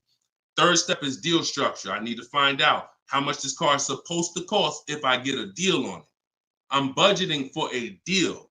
See, we don't budget based on how much I could afford. I'm budgeting, I'm looking at a car if I'm going to lease and saying, if I'm leasing, this is what a good deal would be on this car. I'm budgeting if I'm purchasing, this is how much I'm coming up with. Watch this. Many of you go in and you've been, I only want to spend no more than $500 a month. Or hey, I only want to spend no more than $30,000. You end up spending $570, or you end up spending $31,500. Or they say, hey, yeah, we got you to $30,000, but what about the taxes? All right, well, I guess I'll just put that on the credit card. So you end up going over budget because you shop with your max budget in mind. We never shop with our max in mind. We shop with multiple goals below our max so that we always, no matter where we land, we're under our max budget. That's step 3. Step 4, we do something called shopping, not buying. We don't mix the two with my system. Shopping is deciding what you want. Buying is step 5 when we go into the market and we start getting offers on what we want. But when you get to step 5, you're in the market getting offers. Step 6 is paperwork and protection. All that paperwork that you need to know. All right, do I need this product? Warranties, all of that is step 6. And then step 7 is delivery. So everything I'm teaching you falls under one of those 7 steps. And I'm trying to get you to use a system instead of winging it. If you don't wing it, you'll be fine. But step 2, Alberto, is the equity assessment, where you're getting offers to find out what your car is worth. You can give the dealer an opportunity later to beat it, but you need to know. That's why we don't respond to those. Hey, come on in. Let me look at your old car. Let me buy your old car. Hey, come on in. Let me see. You need to call your bank for a payoff, and you need to go to CarMax, Driveway, Carvana, Kelly's Blue Book Instant Cash Offer, AutoNation, Sell My Car, Car Guru, Sell My Car. Take you 20, 25 minutes to do your equity assessment, and you got real cash offers that you'll know if I have equity in my car, and you'll know these people can cut me a check in an hour. And now let me go prepare to shop for my replacement car because these companies already bid on my old car. Type clear if y'all are clear on that. That's the equity assessment. That's my 7-step system. That's why my book is called Cars from Home, 7 Steps to Saving Time, Money, and Avoiding Dealerships. All right. All of you could get a copy. You could get your copy for 75% off. It's normally $97, but as part of our launch, you can get it in my TikTok bio for 30 minutes for 75% off. Once the timer goes back up, once the timer expires, it's back up to $97. So get your copy before the timer runs out. Same thing with Instagram. Go to my Instagram bio. You'll have it 3 minutes and you come back to the show. And if you're on Facebook or YouTube, we got links in the comment section for you. All right. Great question, though. Look, go ahead. Shoot the next one up, Dolan. Oh, it said, this man, bro, spitting gold fire for real. I hope this isn't going over anyone's head. Me too, bro. Listen, me too. Keep that question up. Fancy girl Kiki from TikTok. But me too, bro. Like, I'm sitting here, man, and I pray every day that the Lord help me to look. I want you to even see. I gotta unlearn. That's why I represent this brand. I got to unlearn. Like, I have been programmed, and the people who programmed me have actually programmed me because they make more money by me staying programmed. So some of you, it's unfortunate, are not going to spend $24. You're not going to spend $24. Now, I had people get the book for $97. It's people that might be on here that say, man, I got the book before we even had this sale. $97, but some of you are not going to spend $24 to get the book. But you want to go into a 5-figure transaction, a 5-figure, $10,000, $50,000, $100,000. Some of you who are buying luxury vehicles and exotics transaction, but it's something about not, and that's just unfortunate. All right, fancy girl Kiki from TikTok. Is it true that you can have your down payment go towards your payments? So all right, So when we're working out our loan, again, this is still combining the loan and the purchase of the car. Because when you're actually trying to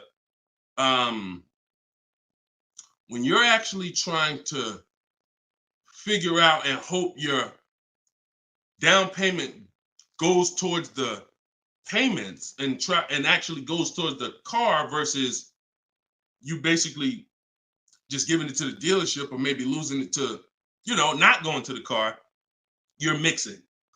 Because when we're shopping, we have loan. When you buy your car, if I'm financing, right?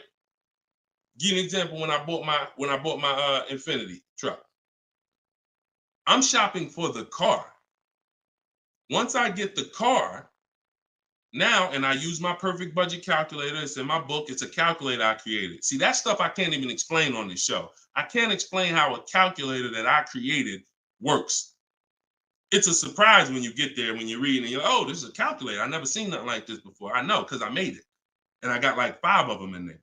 So, but when you're trying to do what it does, I can tell you how to do this manually to some degree. When you got to know what you can spend. That's why we have that budgeting exercise where in order for me to be at a $450 a month payment, I can't get any more than a $22,000 loan. If I get more than a $22,000 loan, then I'm going to have more than a $450 payment. So now you might say, okay, 6 years though, because if I go 6 years on the loan, then maybe I could get like $25,000 depending on my interest rate. But I need to know how much car I can buy based on where I want my payment to be. So now once I establish that in a budget exercise, you can do that with some calculators online, try to, but you have to account for taxes. The reason why these calculators don't work well, because they're not going to account for the taxes. They're not going to account for, any down payment you want to put in, and they're not going to account for any equity you may be getting. And then they're not going to give you these goals for, all right, a 5-year loan or a 6-year loan is 2 different prices. $450 a month for 5 years is not the same as $450 a month for 6 years. If I get a car at $450 a month for 5 years, I got a better price on it than if I got it for $450 a month for 6 years.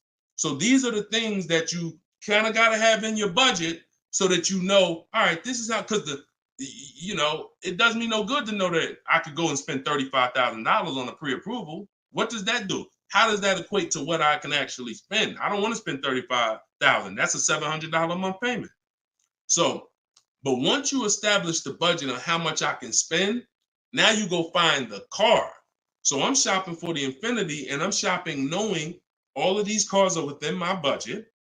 Now, when I actually get the car, now what I'm doing is going and I'm finalizing my loan and having multiple multiple banks and credit unions give me offers for my loan. Everyone can run my credit with a hard pull because I'm within the rate window where it's not going to affect my credit negatively. It's only going to weigh as one hard pull.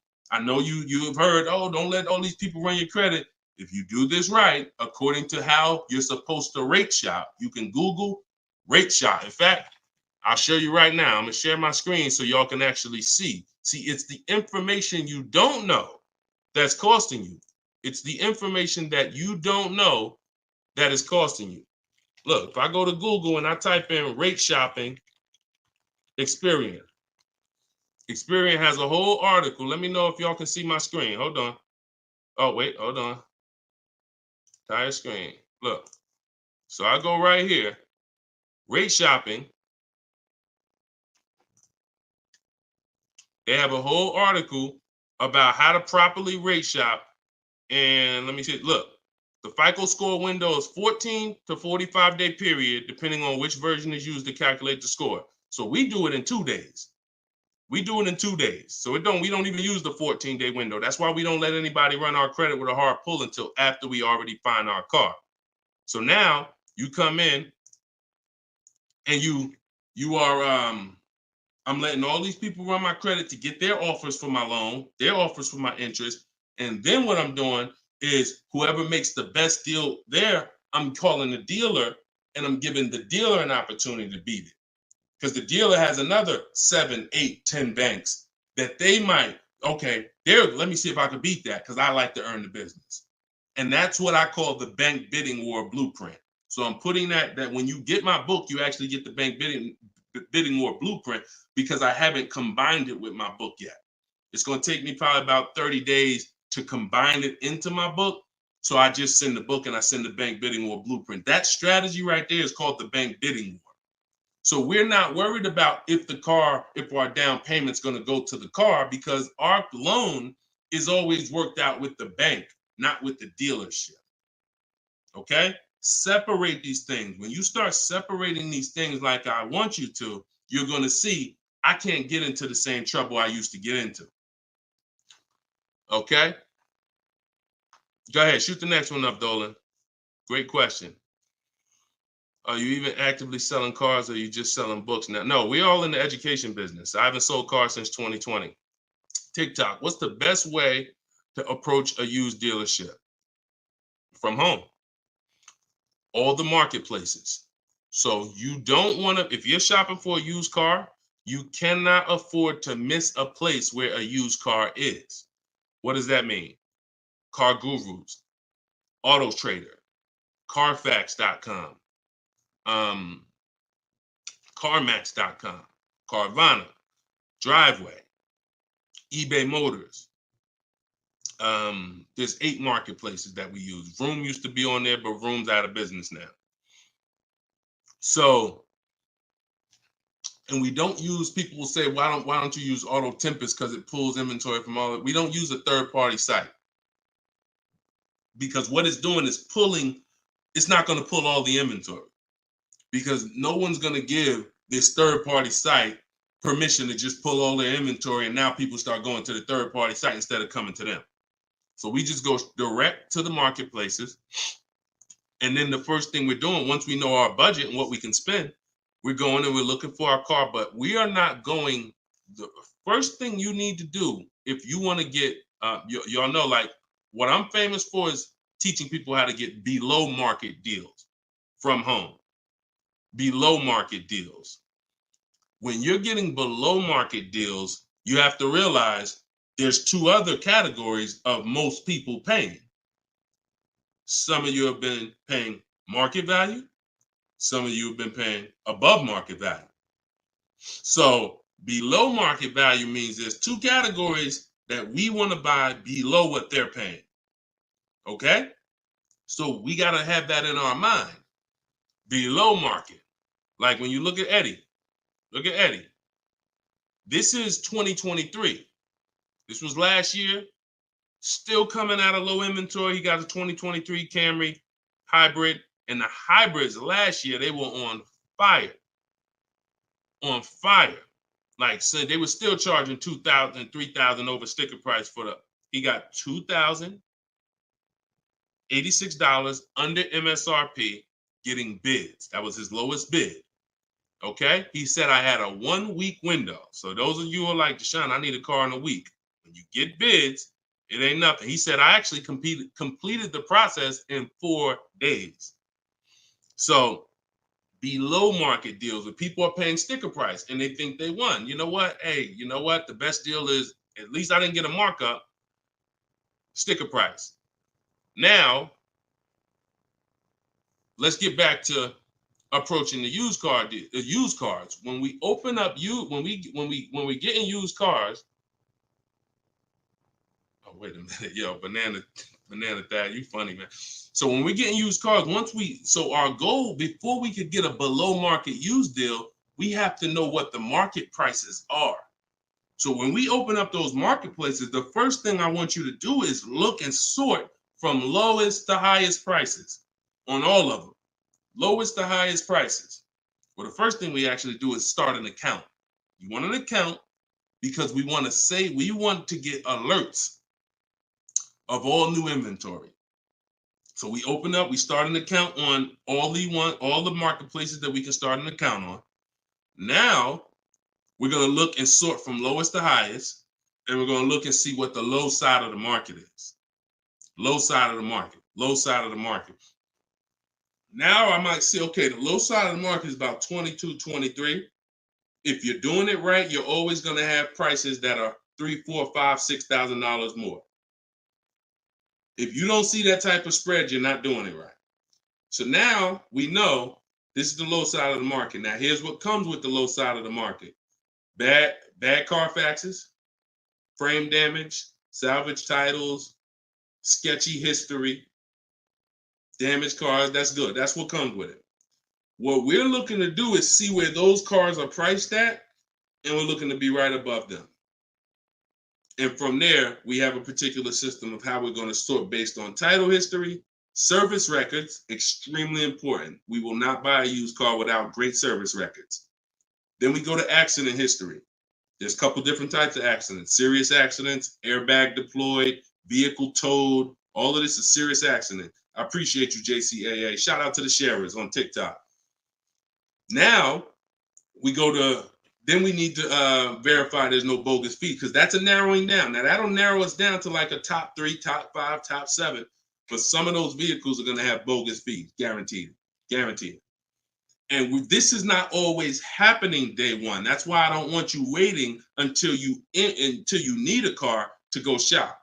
I want you in the market early, a month, 2 months, 3 months before you need a car, so that you can watch the market.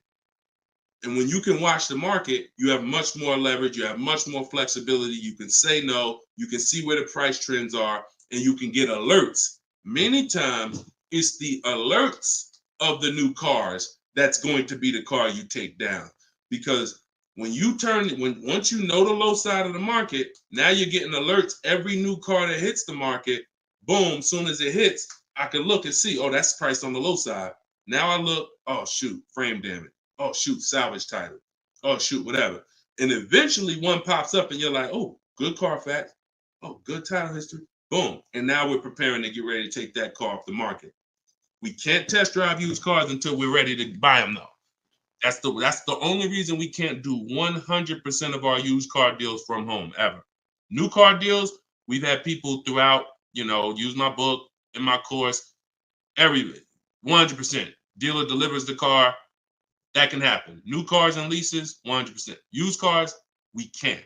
You must go to the dealer. You must see the car. You must drive it. And then that's when you're taking that deal across the finish line right then and there. Okay? That's a overview of what I call my multiple marketplace strategy. If you do that, you win. I mean, there's no guarantees in life. So I'm not here to guarantee, but I am here to say, you haven't had strategy. When you're using strategy and boundaries, you haven't had boundaries or strategy. You add boundaries and strategies to your car buying, 99 times out of 100, you're going to win more than you used to win. All right? Go ahead, Dolan. Shoot the next one up. Does your book teach how to sell and grow? I don't really know what that means. Sell and grow.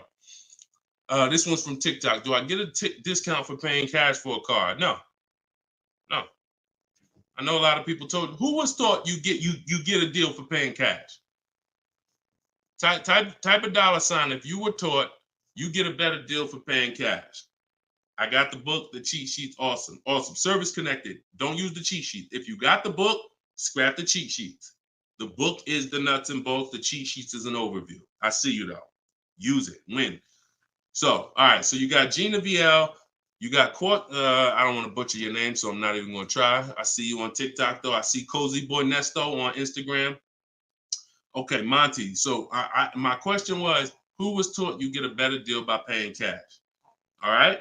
Now, I said type a dollar sign if you've ever heard this. Now, I don't want you operating with bad information. Let me tell you where this came from. And remember what I said earlier in the show. Earlier in the show, I told you the car business is not about you winning. If you win, great. But it's about making you think you won. And I can only make you think you won based on what you tell me you need in order to feel like you win. So if you come in and say, listen, man, I'm paying cash, man. Y'all got to do something better for me. I'm not going to sit here and tell you, well, you don't get a better deal for paying cash. Now, I would tell you, listen, I'm going to be honest with you. You can get this price whether you pay cash or not. So like there is no, but somebody who's like not going to be willing to go and tell you that, they're going to make it look like, all right, I got to make you think that the deal I'm giving you is because you pay cash. This originated from when dealers used to finance cars. There are still people, and you may be one of them, who think the dealer owns your car after you get it. That's why there are people who say if they can't afford a car, they say, man, I'm gonna get a dealer back their car. It's not their car anymore. Unless you're dealing with like a buy here, pay here place where they're actually extending the loan to you, it's not the dealer's car anymore. But back in the past, dealers used to extend loans. They would hold the financing. So if you offered them all the money up front, it was an incentive for them because they knew it guaranteed they get the money now. And it also saved them interest. It saved them, if they were holding the note, then they're still technically paying for that car. And they're like, okay, I could save you another $1,000, $1,500, because you're going to give me all the cash up front. It's not like that anymore. It's not. Literally from the time you leave, the dealership is funded in full in hours. Like by the time you drive off, wire transfer, the dealer is funded for the car. The funds come from Bank of America, Chase, TD, M&T Bank, whoever it comes from, wired to the dealer. From that point, it's between you and who? Who's on the title? Who's the ones calling you if you don't make the payment? Who's the one setting up the car to be taken if you don't make the payment? It's not the dealer, right? It's the bank. So it's always between you and the bank from that point, which is why you don't get an exactly life experience. You're not getting a better deal paying cash. And that's just because that's the way it's set up. Now, the rare exception that you may see, and this doesn't happen a lot, sometimes there's like a low interest rate. Like when I was with General Motors, we might have like all right, you could get 0% interest, or you could get a $5,000 rebate. Only on a new car though. But you can't do both. So if you had somebody who could pay the cash, maybe they save more money by taking the rebate than they would if they were to take the loan. So in which case, you're not getting a better deal because you're paying cash. It's just an incentive to, you're getting a rebate. But so these are very rare circumstances. So I just don't want you going in and telling you that you heard that from me. And I'm just telling you that's the truth. Like that is the truth. And when you really look at how banking works and how dealerships work and the fact they don't own the car, you'll understand there's no incentive to you paying cash at all. And if you're not investing your cash, see, I want you to also think about what you're doing with your money. Because if you want to pay cash, God bless you. Pay cash. Interest rates are high. Put as much down as you can. Pay cash. Get the loan out of there as fast as possible. You're paying 6, 7, 8, 10%, 12%. Get the loan out of there. Pay it off or make a large down, only finance a small portion of the car. But if the rates are low, which at some point we do believe rates will be low again, or I always tell people in the bank bidding war, you got to check, see if there's any special interest rates. There might be 0%, might be 1%, 2%. So if those instances exist, there are people who your money's invested. You're getting 8% on your money. You're getting 6%. You're getting 10%. You're in real estate. You're getting 15%. It makes no financial sense to take that money that's earning money for you out and put it into a car that is going to lose money for you. That $20,000, $50,000 you put in the car is going to be worth half of that in 3 and 4, 5 years. 5 years, it'll be worth half.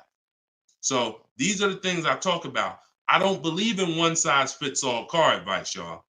That's why I'm always saying it depends on this situation. If you're this type of person, if you're keeping your cars 8 years, you should be buying. If you're not keeping your cars 8 years, you should be selling. I mean, you should be leasing. A lot of people think, okay, Deshone, you talk about leasing a lot. I talk about leasing for people who are not keeping cars 8 years because they've been taught that they should still be buying. But I'm putting you in the strategy that's custom to your life versus what you've been hearing, which is people telling you, hey, do what I do. Only buy used cars, pay cash for them. Now, that's your situation. So anyway, so all of this is out my book. Cue the next question up, Dolan. We got a couple more minutes and then we'll wrap. All of this is in my new book, Cars from Home. It's called 7 Steps to Saving Time, Money, and Avoiding Dealers. Normally $97. You can get your copy for 75% off for 30 minutes. It'll be $24. And everything I teach is in there. You know, everything that my my students in my video course have had, my coaching. This is the same 7-step strategy that we use to get these below market deals. And I've been showing them throughout the show. So if you just jumped on, like we've been showing these deals throughout the show. All right. Go ahead, shoot the next one up, Dolan. How can we eliminate dealer add? Oh, we did that one. Yeah, we did that one from YouTube with the dealer add-on. This one's Dakota from YouTube. I have a Malibu Chevy, still drives good. However, the dealer's banged up as well as a few scratches. The door's banged up as well as a few scratches. I mean, if it's cosmetic, if it's banged up, I wouldn't worry about the few scratches because the few scratches is really what's normal. And you know, people expect you to have normal wear and tear on the car. Some people think, hey, if I have a, you know, even with leasing, you're allowed to have wear and tear, a couple nicks, dings, they allow that. They don't expect you to bring the car back perfect. Same way with this. But if it's a big dent that would be an eyesore and you can get a company like Dent Wizard or something like that to come pop the dent out, then I would do that. That might be $200, but it might make a buyer pay, you know, $1,000 more for the car. Because if I come and I see the doors banged up, I probably want $1,000 off depending on what you asking. But if I come and see you done smoothed it out, now you could ask, and I'm less like, you know. So that stuff that you can put a little money in that gives you a bigger return when you go to sell a car. Okay, in my opinion. Okay, show and tell. I have the book. Is Maps Academy different? Yeah. Maps Academy is my video program. The book is the 7 steps. I have a video library that's 7 steps in video, and then Maps Academy is, you know, my video program, and I coach people. So we do these Zoom calls, so we make sure we answer questions. So I always say, get in where you fit in. You know, get in where you fit in. I don't care how you get the information. Get the information. You want to get it from my free videos on social media. You want to cycle through those. I got hundreds of them. Piece things together. Get in where you fit in. You want to be on the live show. Try to piece it together. You want to get the book. You want to be in the video library. You want to coach with me. Whatever. That's what I'm saying. It's no excuse. It's no excuse for any of you not to be getting below market deals when the information exists. And it's thousands of people that testify about me. I'm not new here. We got over 2 million followers. If I wasn't helping people, it would have been out by now. Somebody would have wrote by now, oh, this guy don't do what he said. I got thousands of people around this country, testimonials, hundreds that we done just grabbed, boom, boom, emailing us, yo, look at my deal, look at my deal. So it's just, you are just now discovering what we do. But understand, we've been doing this. All right. All right. All right. Go ahead. TikTok. What would be the sweet spot year in buying a used large SUV, Suburban, or Expedition? Much as you could afford. You see, so when you look at quality, this is why I like to have multiple goals. Because what I like to do is I like to have a goal, right? 5-year loan, no down payment. That's one price. 6-year loan, no down payment. That's another price. 5-year loan with the money, you know, I might say, okay, if I have to, I can put $5,000 down. You know what I'm saying? Some of you, that's realistic. That's how you look at it. Man, if I have to, I got $3,000 I can put down. If I don't have to, I don't want to. That's why when you use my perfect budget calculator, which is in my book, step 3, when we're budgeting, we're deal focused budgeting. here's what you want to know. If I want to be at $450 a month, how much is $450 on a 5-year loan? No money down. All right, that's one purchase price. Now, second tier, $450 a month, no money down, 6-year loan. I told you I pay more if I had $450 for 6 years than I $450 for 5 years. So that's the next step up. Then I say, okay, 5-year loan using my down payment money. And then my max budget would be 6-year loan using my down payment money. But understand, I'm still under my max budget. I don't care if I have to go, and then we have another step where some of you have an old car. You have an older car, you're going to be selling it. You got 3,000 equity, you got 5,000 equity. That's also in there. So then it'll be no down payment, no equity. No down payment, no equity, 6 years. Down payment, no equity. Down payment and equity. See, all of this is below my max budget. Once I do a 6-year loan, my down payment and my equity, I'm not mad because I'm still under my max. Now, if I go above that now, if I wanted to do 5 and now I'm doing 6, or if I want to do $450 a month and I'm doing $480, now I've gone above my max budget. So my system for purchasing, we use this for new cars, used cars. Anybody who's getting a loan, this is what we do. This is in my book. My calculator generates those 6 goals for you. So when we say sweet spot, my first target is that first goal. That's my first target. When I went shopping for my Infiniti, I was looking for a car under that first price. Couldn't find it. Jumped up to the next tier. Couldn't find it. Jumped up to the next tier. And it was my 4th goal is where I found this one at. But I still had like $4,000 or $5,000 more that would have kept me below my max budget. So that's how you want to do it. Shorter loans, no down payment. Longer loan that I'll take is 6 years. I'll never recommend anything longer than 6 years. And then we start adding those resources that we have to it. And then once we tap out at the top, that's our max budget. 6-year loan, the most down payment money. And then if I have any equity from my car, I'm putting that all into the deal. And then as long as I find a car in any of those, and that's usually like a $10,000 to $15,000 spread, depending on, how much resources you got. That's a couple $1,000s right there. So that gives you the room to bump yourself up without letting a car dealer bump you up over your budget. All right? That's why it's called the perfect budget calculator. And I invented it. All right? Praise the Lord. Listen, I appreciate y'all. We've been on for about an hour and 15 minutes. We do these shows live Monday, Tuesday, Thursday, and Friday. Wasn't going to do one today, but you know what? I said, it's Wednesday. Let's jump on. Let's do a live. Let's get some questions. Let's get as many as we can. But this is what we do, y'all. You could tell your friends 12 o'clock and 3 o'clock, Monday, Tuesday, Thursday, Friday. You can meet me live on any of my platforms, Facebook, TikTok, Instagram, or YouTube. And we'll be doing this live Q&A to make sure you guys get what you need to save money and get below market car deals. That is the goal. So for those of you who like Deshone, I appreciate the show, but I want everything in one spot, man. I don't want to even have to come back to this show anymore. That's all in my new book, Car Shopping. It's called Cars from Home, 7 Steps to Saving Time, Money, and Avoiding Dealerships.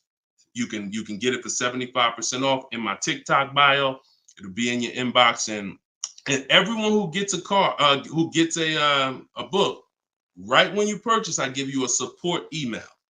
So on that last page, you'll see a support email. If for some reason I don't give the support email out to the public because people just be emailing me with questions and all that. I don't do DMs. I don't do none of that because we got too many people to be doing DMs and all of that. Once you purchase this book, you get a support email. If for any reason your book doesn't arrive in 5-10 minutes, check your spam, check your junk folder. But if it's not there, then email us at support and we'll make sure we get you a copy right to you. All right. So use this information, get your book for 75% off. You won't pay the full $97 in my TikTok bio, in my Instagram bio, or in the comment section on YouTube or Facebook. We got a link in the comments for you, or you can scan the QR code. But that's what we do, y'all. Below market deals. That's the goal. Keep unlearning, keep relearning. I appreciate you. All right. See y'all on the next live.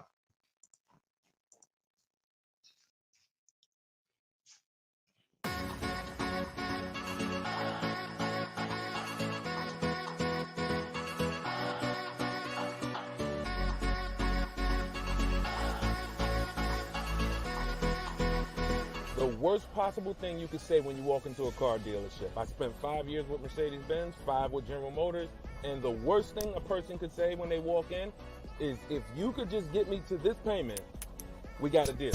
So your loan's probably still like 19, which means you got to pay to get out. You're upside down. It's called negative equity.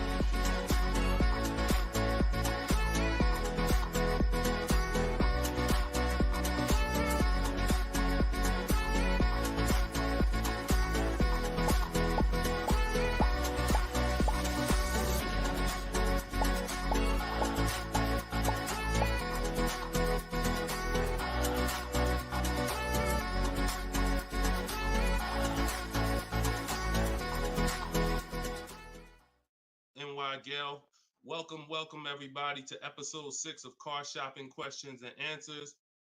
I am your host, Deshone, publicly known as Deshone the Auto Advisor. We do these shows Monday, Tuesday, Thursday, and Friday live at 12 p.m. Eastern Time and 3 p.m. Eastern Time. So I know some of you may see our live rebroadcast. That's for you to tell your friends about. That's when you can't make the show, you catch the rebroadcast. But those are the times that we're live. If you don't know me, I'm the author of the digital book Cars from Home, 7 Steps to Saving Time, Money, and Avoiding Dealers, currently rated 4.94 on Goodreads.com. So thank you to everyone who has reviewed the book, the digital book. All of you can get the copy for 75% off during the show for the next 30 minutes. You'll see when you click the link in my TikTok bio, there is a link, there's a button for you to get 75% off. So you won't pay the normal $97 price. Same thing with Instagram. And you guys on Facebook or YouTube, you can click the button in the comments and you can get your copy. So come on in, start typing your questions. We do this, we do rapid fire Q&A. I see a lot of people coming on the TikTok, and we got Dolan pulling questions. So no matter where you're watching us from, type your questions and we're going to pull them into the live show and we'll get them answered right now. All right. So I'm excited about this show. I see we're continuing to see people getting below market deals. If you don't know that the goal is for you to get below market deals, and the goal is for you to not spend more than 30 minutes in a car dealership. I spent 14 years in car dealerships. So you're not learning from somebody who's just like you. I'm just like you in that, I buy cars, I lease cars. That's the way we're similar, but I'm an insider. I'm an auto industry insider. My business for 14 years plus was in car dealerships. So start typing your questions. Let me tag everybody on Facebook and let's get down to business. Okay, whenever we get the first one, Dolan will put it up. Let me just tag my people here on Facebook. All right, there we go. Okay, what's up, Skinner? Good to see you. What's up, Angel? What's up, Jill, man? Good to see you. Yep, what's up, Jason? Great to see you. All right. Brother said he's been doing it. Oh, what's up, Auto Advisor? Good to see you. Absolutely. All right, y'all got to type fast. I know you probably, and try not to make your questions long. Try to get all your question in one shot, but try not to make it too long where it can't fit in. All right, this one's from TikTok. Isaac from TikTok said, best current APR rate for tier A1 credit. So the best APR is always going to come through getting bids. Now I know this is new. This is new to most of you, but getting bids is how you're going to get your best and guarantee your best car deal, your best loan. So I'm going to lay out this process we call the bank bidding war. And if you follow this step, you'll be able to have 10, 15, 20 banks and credit unions bidding for your loan. And then you'll be able to pick the best one. And the way you do this is extremely important, because if you do this right, then it's only going to have the same effect on your credit score as one hard inquiry. So think about what we're saying. We're going to allow multiple people to access our credit with hard inquiries, but at the end of this period, after we get our car, the weight on our score, the effect on our credit score is going to be one hard inquiry. So the first thing, there's 3 rounds in the bank bidding war. The first round is to always check and see if there's any special interest rates or special promotional rates that are being advertised for the car you're looking for. So let's just say you're shopping for a, Kia Telluride. You're gonna now check and see, is there any special interest rates? 0%, 0.99%, 1.99%. All of these rates are like a finance rebate. That means there's no bank or credit union that's gonna beat them. So this is the first round. So if we do get a special interest rate there's no reason for us to even shop for interest rates other than that. Because again, no bank, no credit union is beating 1.99, even 2.99. Now, here's what you have to check when we do that. How long is that loan? Because some people might give you 1.99, but it's only for 36 months. And some of us are not going to take a loan for 36 months because the payment's going to be too high. You might need a 5-year loan or a 6-year loan. So we're not just looking for if there's a special interest rate, we're looking for what is the term. Shout out to everybody coming in. This is our Thursday, April 18th, episode 5, live car Q&A. So we're actually live right now. This isn't a rebroadcast, so you can come on in and start typing your questions. And we're talking thousands over here, not hundreds. Okay, so that's round 1 of the bank bidding war. Now, let's just say we do that and there's no special interest rates. Now we're moving on to round 2. But round 2 comes after we find our car. So once you find your car, no one has touched your credit with a hard inquiry yet. Pay attention. You have not heard me say at any time hard credit pull at all. When you're shopping for your cars, no hard credit pull. Nobody's running our credit while we're shopping. Once we find our best deal, once we find a dealer that's going to sell us the new car for the lowest price, we lock up that car, usually with a deposit, reserve it. And now what we're doing is we're telling the dealership, I'm going to take this buyer's order. You're going to get a buyer's order. You're going to come home, and now you're going to now the second round of the bank bidding war is about to start. You're going to come home. You're going to call your bank if you have one, or your credit union. This is when you're going to let them access your credit. Because if you've ever tried to actually get a bank to tell you what the interest rate would be, like a pre-approval, many of them, and if you've experienced this, I want you to type a 1, many of them will say you need to have a car first, right? If you've experienced that type of 1, you call your bank, hey, I'm trying to get a pre-approval. They're like, okay, well, we need the information on the car. And you're like, well, I'm trying to get the pre-approval so I can go get the car. So that's why we don't follow that process of getting a pre-approval beforehand. Look, Marinette, you've experienced it on Facebook. So when we look at having the buyer's order for the car that we reserved, you have everything you need now. You have everything the bank could want. And you're now going to call your bank, or if hopefully your bank and credit union has a website, you could do this all online. And you're going to get as many approvals, offers as you possibly can.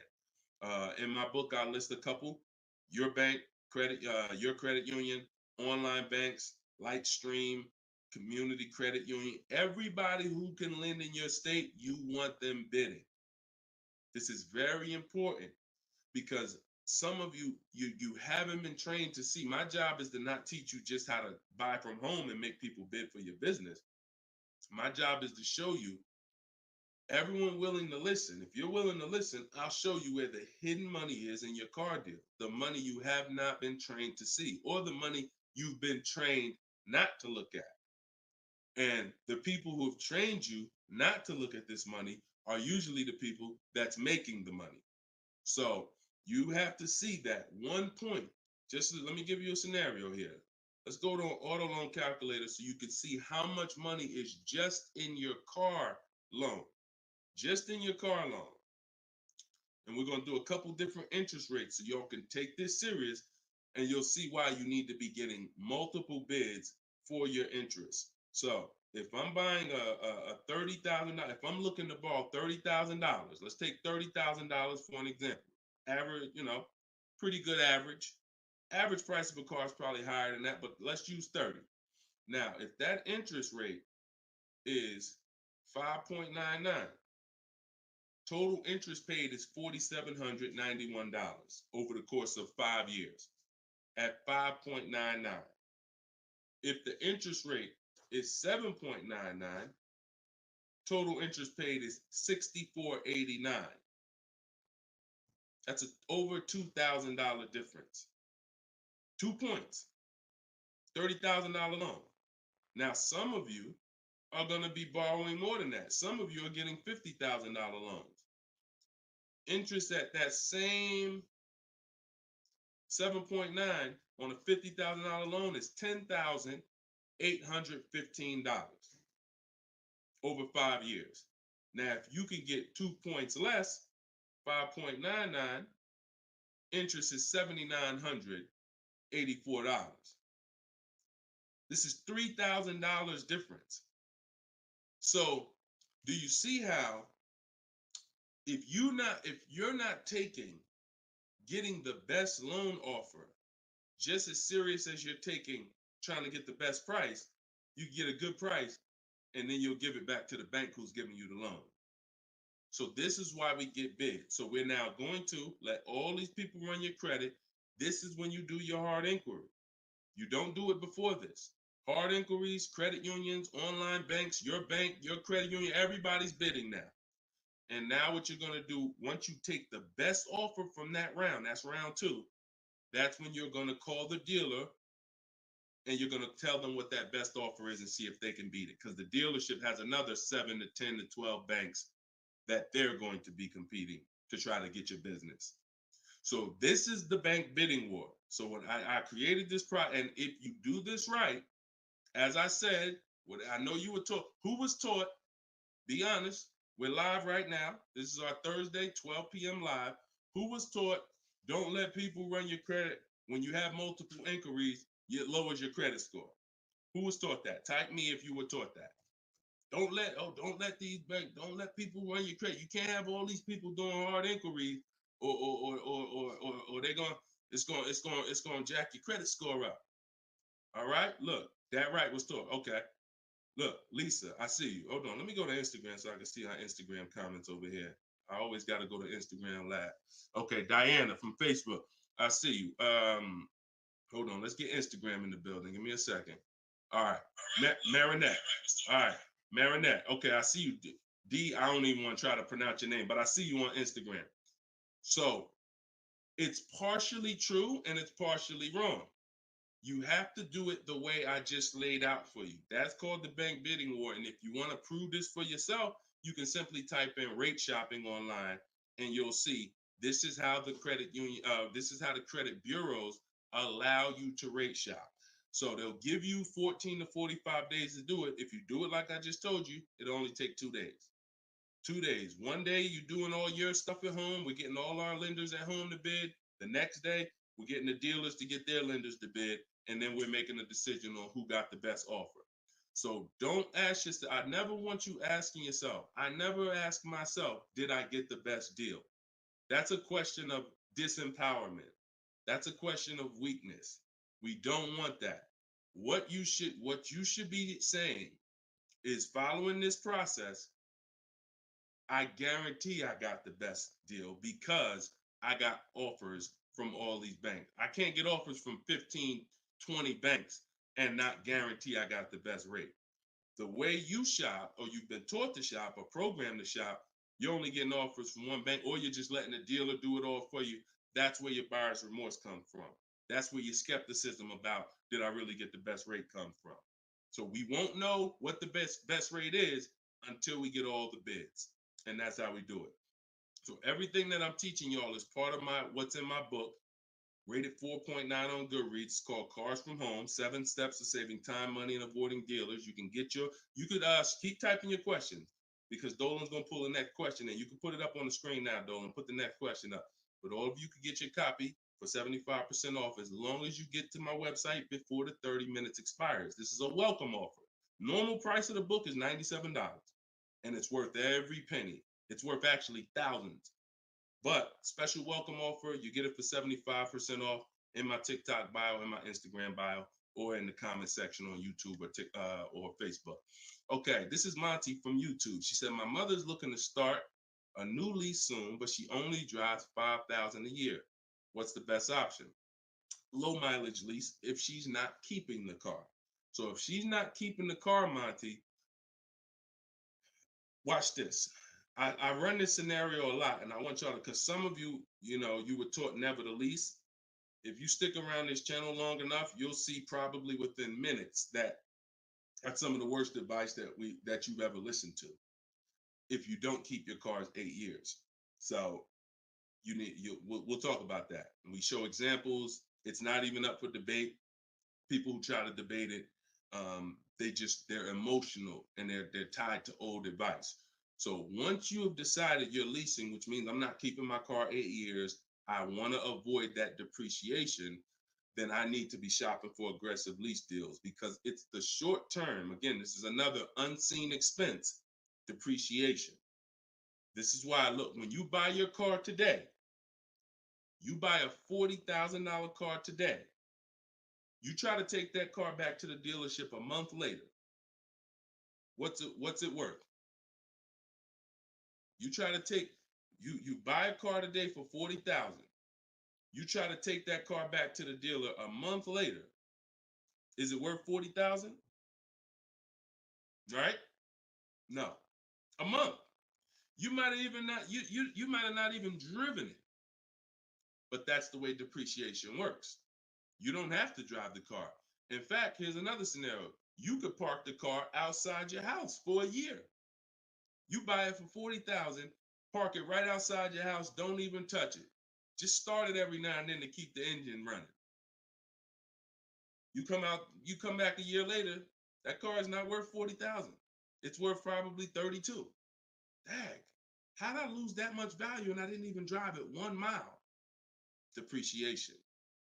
That's called the unseen expense. So whenever you hear me talk about the unseen expense, it's depreciation. So your job is to find the strategies, which is what I teach, to make sure you avoid the depreciation hit. So if you buy a car, Monty, even if she doesn't drive it, even if she only drives it 5,000 per year, 5,000 miles a year, like you're saying, she's losing value.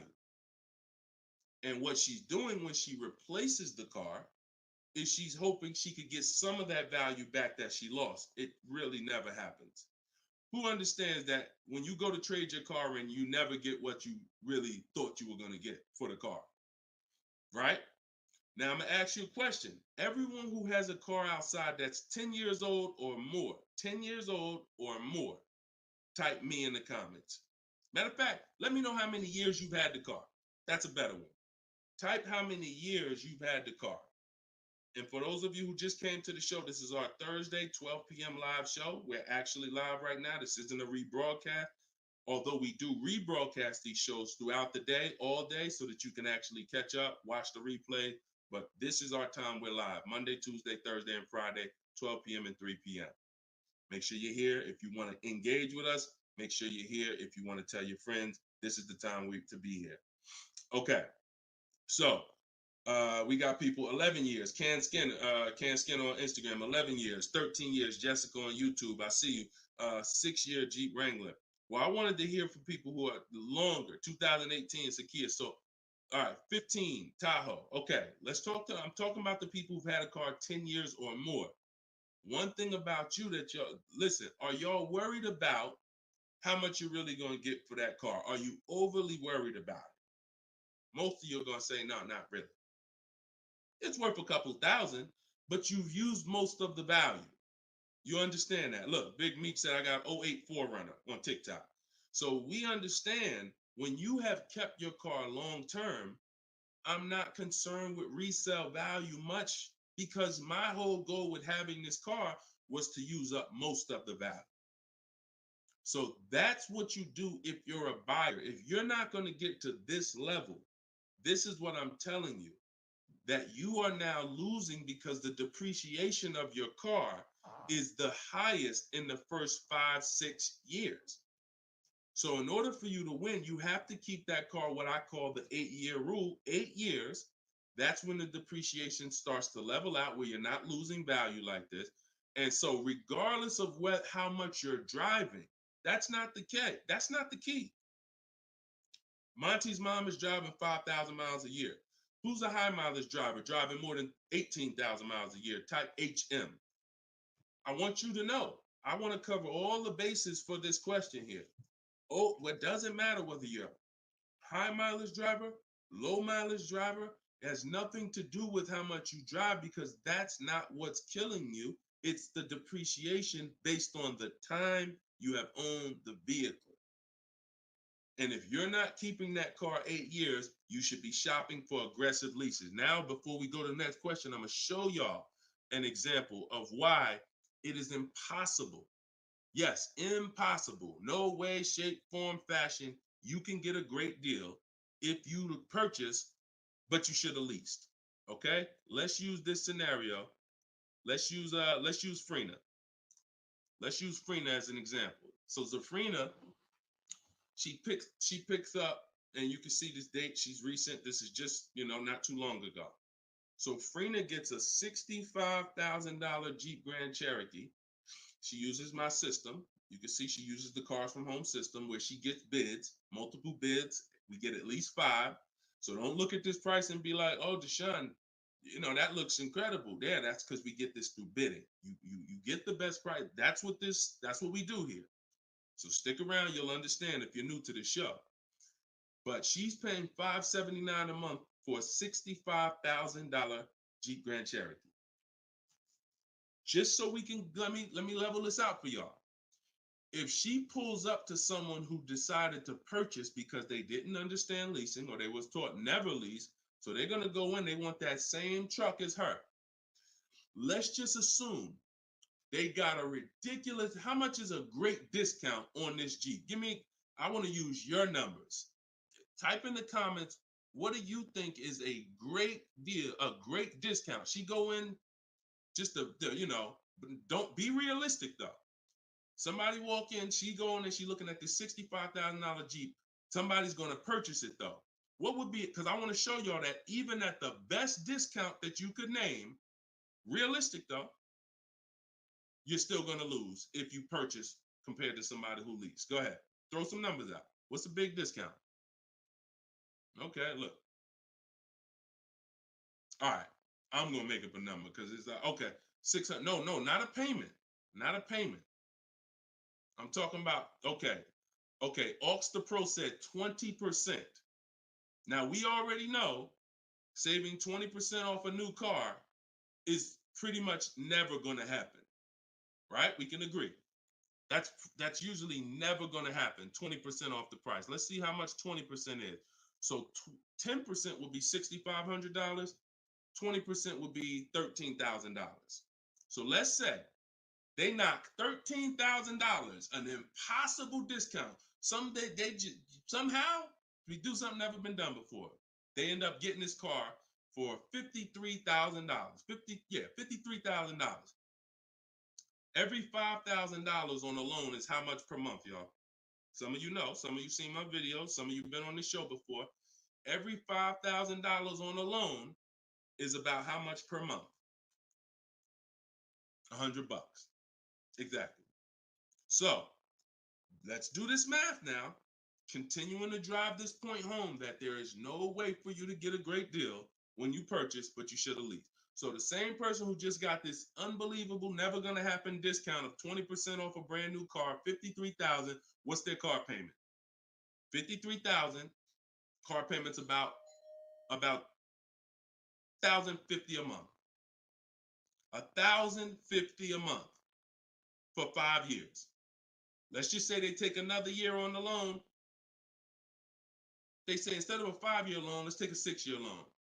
$900 a month for 6 years. Freena's paying $579. Is that sinking in? Type $ if that's sinking in. that, whoa, you telling me, Deshone, the same price that this person just got, and she got a ridiculous lease on it, she's paying $579 a month, even if a person got an never gonna happen discount.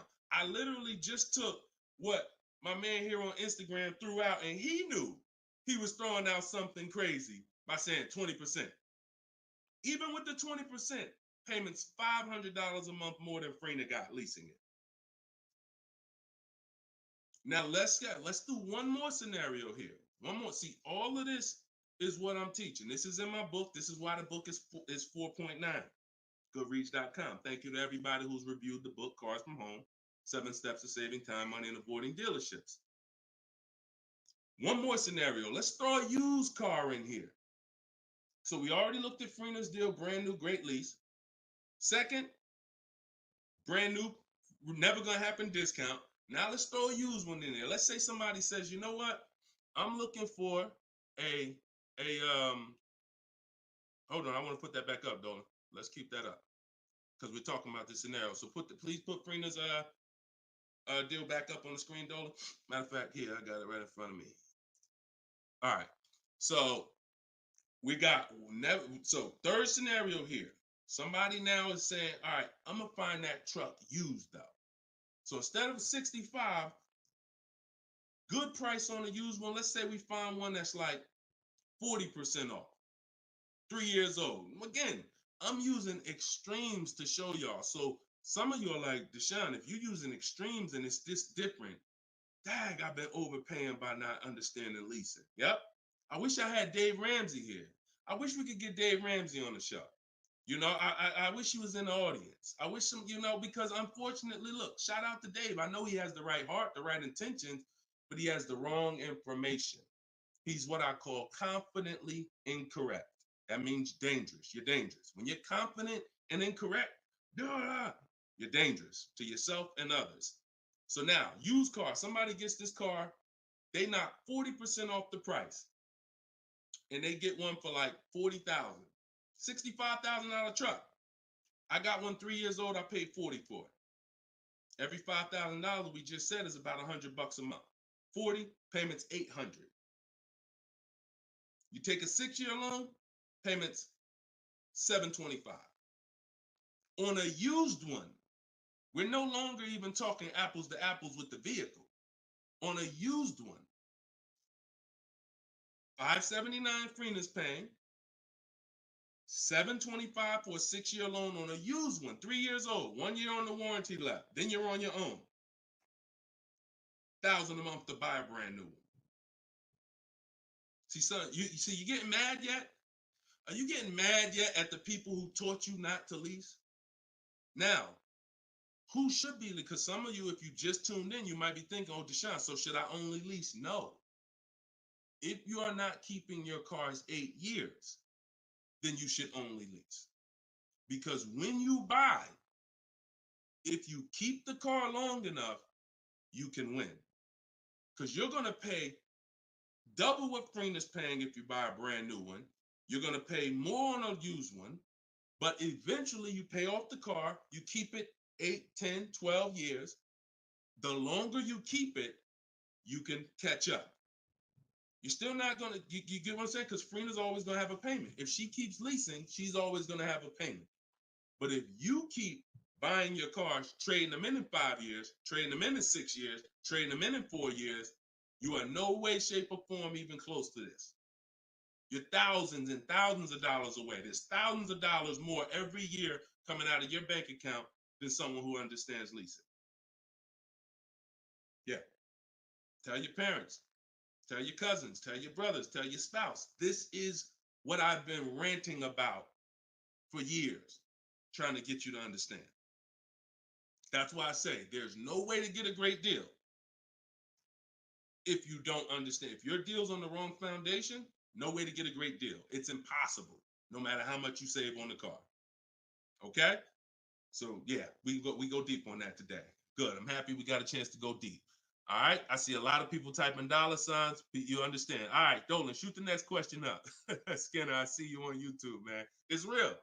It's real. This is what we do, man. I'm glad we gotta look. I'm the bad news first person, so don't think I gotta share the bad news first, and then but I'm also giving you the olive branch to like you can change this. You can start doing things different. You can start shopping different. You can learn how to make these people bid. So go ahead, shoot the next question up, Dolan. Let's keep them coming. We're Thursday. We're live right now, y'all. So if you just jumped on the show, this is our live 12 p.m. show. Type your questions, and can y'all tap the screen on TikTok? Can we shoot those likes up? Can we? If you're gonna spend time with us and you're getting value out of what we're doing, I need everybody who's getting value hit the like button and start tapping the screen if you're on TikTok, just to show that. Run those likes up. All right, I see it. See y'all lighting it up already. All right, Facebook, James. I'm an old school guy that was told not to let anyone run my credit. I'm not even sure how to download your book. Maybe you could walk us old timers through the process of downloading it. Unfortunately, I teach an online system. I'll be the first one to tell you my system's online. My system's right here in front of a computer. I've worked personally with probably 1,600 people personally in my coaching program since 2021. They got to know how to use a computer. I've had older people who get their children, get their grandchildren come because and sorry y'all, my eyes are watering. I got a little something trying to jump on me, but we good. But I would be lying to you if I told you this isn't based on because we use copy and paste systems. You're sending emails. So that's one thing I can say. I wish I could, tell you otherwise, but if you want to use what I teach, I mean, now I've had people who get their grandchildren or get their children because my system to get great deals only takes 90 minutes. It only takes 90 minutes. That's why when you go to the page and you see my book, a lot of you are going to see the first thing I say on my website is this will teach you how to get below market deals in as quick as 48 hours. And the time you're putting in to get those deals is probably going to be about 90 minutes once you learn, as I walk you through my 7-step process. But you got to know how to use a computer. So I'm just being real with you. Like, I wouldn't tell you to get the book if you're not comfortable sending emails, copying and pasting, because it is an online system. So I would tell you, call one of your family members who's computer savvy. Tell them, hey, get this book, work this for me, help granddad out, help dad out. And not only are you helping yourself, but they'll now have a skill so that they can learn, so that they're now making dealers bid and they're at home. That's just me being as honest as possible with you. All right. Great question, though. Great concern. Skinner, what's up, my man? Skinner from YouTube. Deshone, what are the bank necessarily looking for different from what the dealership is? Banks want to lend. So think about where you're at right now. Skinner from YouTube just asked, so what is the banks necessarily looking for different than the dealerships? Banks, there's more banks around us that would want to lend us money to buy a car than we know about. So wherever your zip code is, the reason why I want you using the bank bidding war, which I laid out at the beginning of the show, if you just jumped on, you want to go to YouTube, you want to watch the beginning of episode 6, and I break down the bank bidding war. If you don't have my book, if you have my book, then you know the bank bidding war. Now, it's about letting the people who want to bid, because the dealers, here's the difference. It's your positioning. When a dealer knows you don't have any leverage, you haven't shopped bank offers, you're basically waiting for them to tell you what their bank said. Here's usually the conversation. What is the most interest? What is the highest rate you think they'll take? What is the highest rate that we can actually get them? And it might be 6.2, but at 6.2, we make some nice money on the loan. But that's not the best I could do. But I'm not going to give them the best I could do, because what sense does that make? I'm going to give you the most you're willing to pay. So if I go out and say, look, we got you 6.2, your payment's this. If you don't fight them, then that's what's going to happen. But when you have offers, now what you're doing is calling them and saying, look, I got 5.79 from my credit union, or 5.79 from this online bank. If you could beat it, then I'll give you the business. Not only does this make for a good relationship because you're giving them the opportunity versus saying, oh, I'm not letting you get the opportunity. This person has 7, 10 banks. You give them an opportunity, and this is how you guarantee the best rate. So it's not about they're looking for anything different. It's about positioning yourself so that the dealer is now trying to beat the rate you got versus what I just laid out 60 seconds ago when you don't have a rate in the conversation they're having. Leverage, leverage. All right, that's the difference. One gives you major leverage to guarantee you're getting the best offer. One, you have no leverage, and so there's no guarantee, and you'll always drive wondering, man, could I have gotten a lower interest rate? That'll always be in the back of your mind. So we want to eliminate that. All right, great question, Skinner. Go ahead, Dolan. Next one. I don't see too many questions coming in on Instagram. Instagram, where y'all at with your questions today? We getting questions from TikTok. I see a lot of them. Let's go. Oh, there's one. Okay, Body by Michelle. When buying a luxury car with cash, when should I let the salesperson know? Okay. The process of what we teach doesn't change doesn't matter what you're buying. We've had people get Maseratis, get high performance BMWs. I know this works because bidding just works. So first thing you have to do, Michelle, is realize I need to get at least 5 offers, because we're so concerned with how we're going to pay for the car that we're not thinking about which dealer is going to sell us the car for the lowest amount. Now, some of you may have been taught every dealer has the same price. I got this clue when people started saying things like Nissan doesn't have good deals. Hyundai, the deal on the Hyundais right now are terrible. That's either coming from 2 things and they're both wrong that I want you to stop today. Looking at advertisements, commercials, because some people say, Deshone, I look at that. The commercial says that, I got to put down $4,000 if I want to lease that vehicle. That's an advertisement. It's not a deal. It's a custom thing they put together that they want to present to the public. It's not a deal. When you look at what I just showed you with Frina, when you look at Danielle's lease on her Audi A3. She's paying $550 a month, $44,000 Audi A3. She only put her first look. This is her words. Due to circumstances out of my control, I had to lease something quickly. So my program, I told you, as quick as 48 hours, you can get below market deals. This doesn't take days and days and weeks. I took the course last weekend, did all my emailing back and forth because she's in my video program. So I do have my book, and then I have that same book in a video program. You pick. Now, finalized the deal on Sunday, was finally able to pick it up. This is the details. $550 a month. First payment down. Included maintenance, gap insurance, all fees, taxes, registration, 12,000 miles per year. MSRP was $44,000. If we saw a commercial, or if we went on Audi's website right now, that is not what they're advertising for that car's lease. They're probably advertising $479 a month with $3,700 due at signing, plus tax and fees, which would end up, if you wanted to get to this payment, you probably need $5-6 grand up front.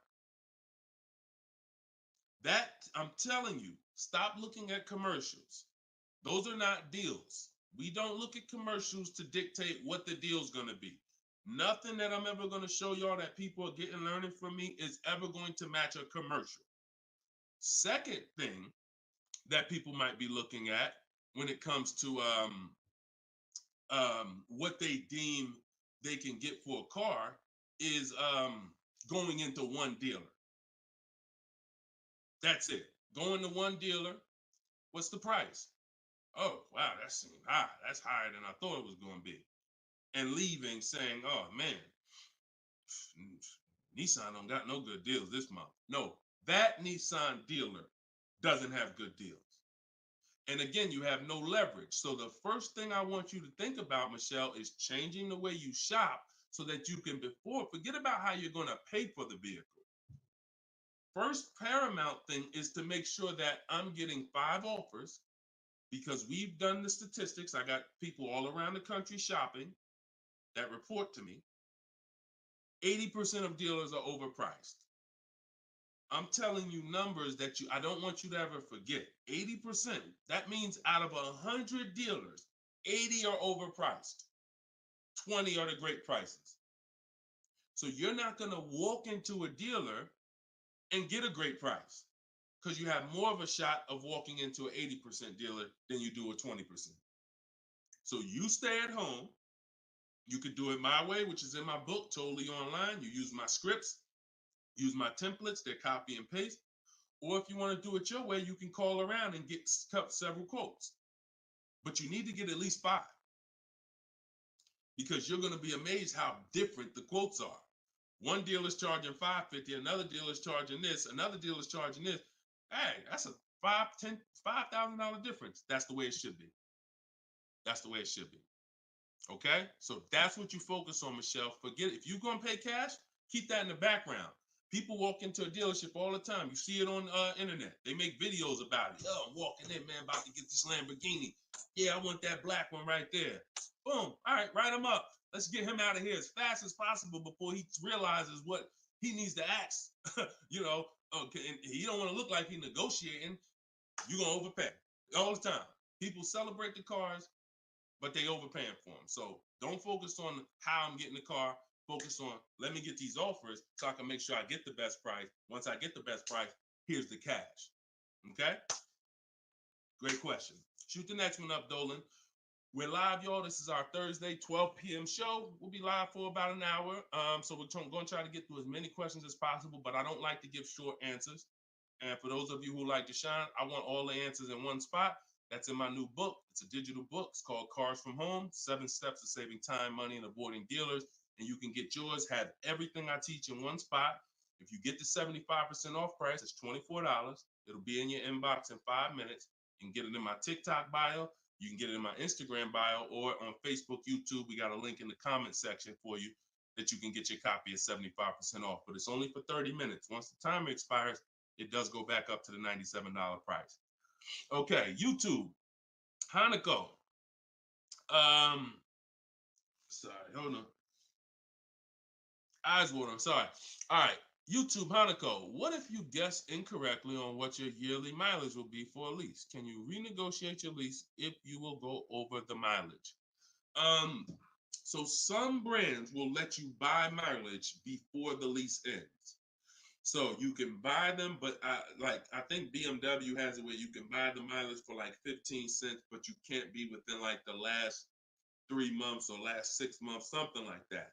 So everybody, if you do have that option, you want to call your leasing company and you want to see. But I teach to estimate your miles. Like I have a chapter in my book. It's not even a chapter. It's like a little section called Choose Your Mileage Wisely, where we walk you through the math.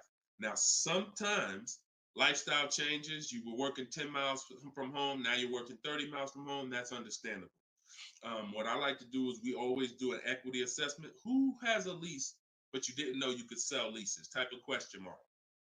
If you did not know that you could sell a lease, I want you to type a question mark in the comments, because you need to get familiar, and every one of you who are going to be replacing your cars, whether you own it, lease it, anything, you need to get familiar with what we call an equity assessment.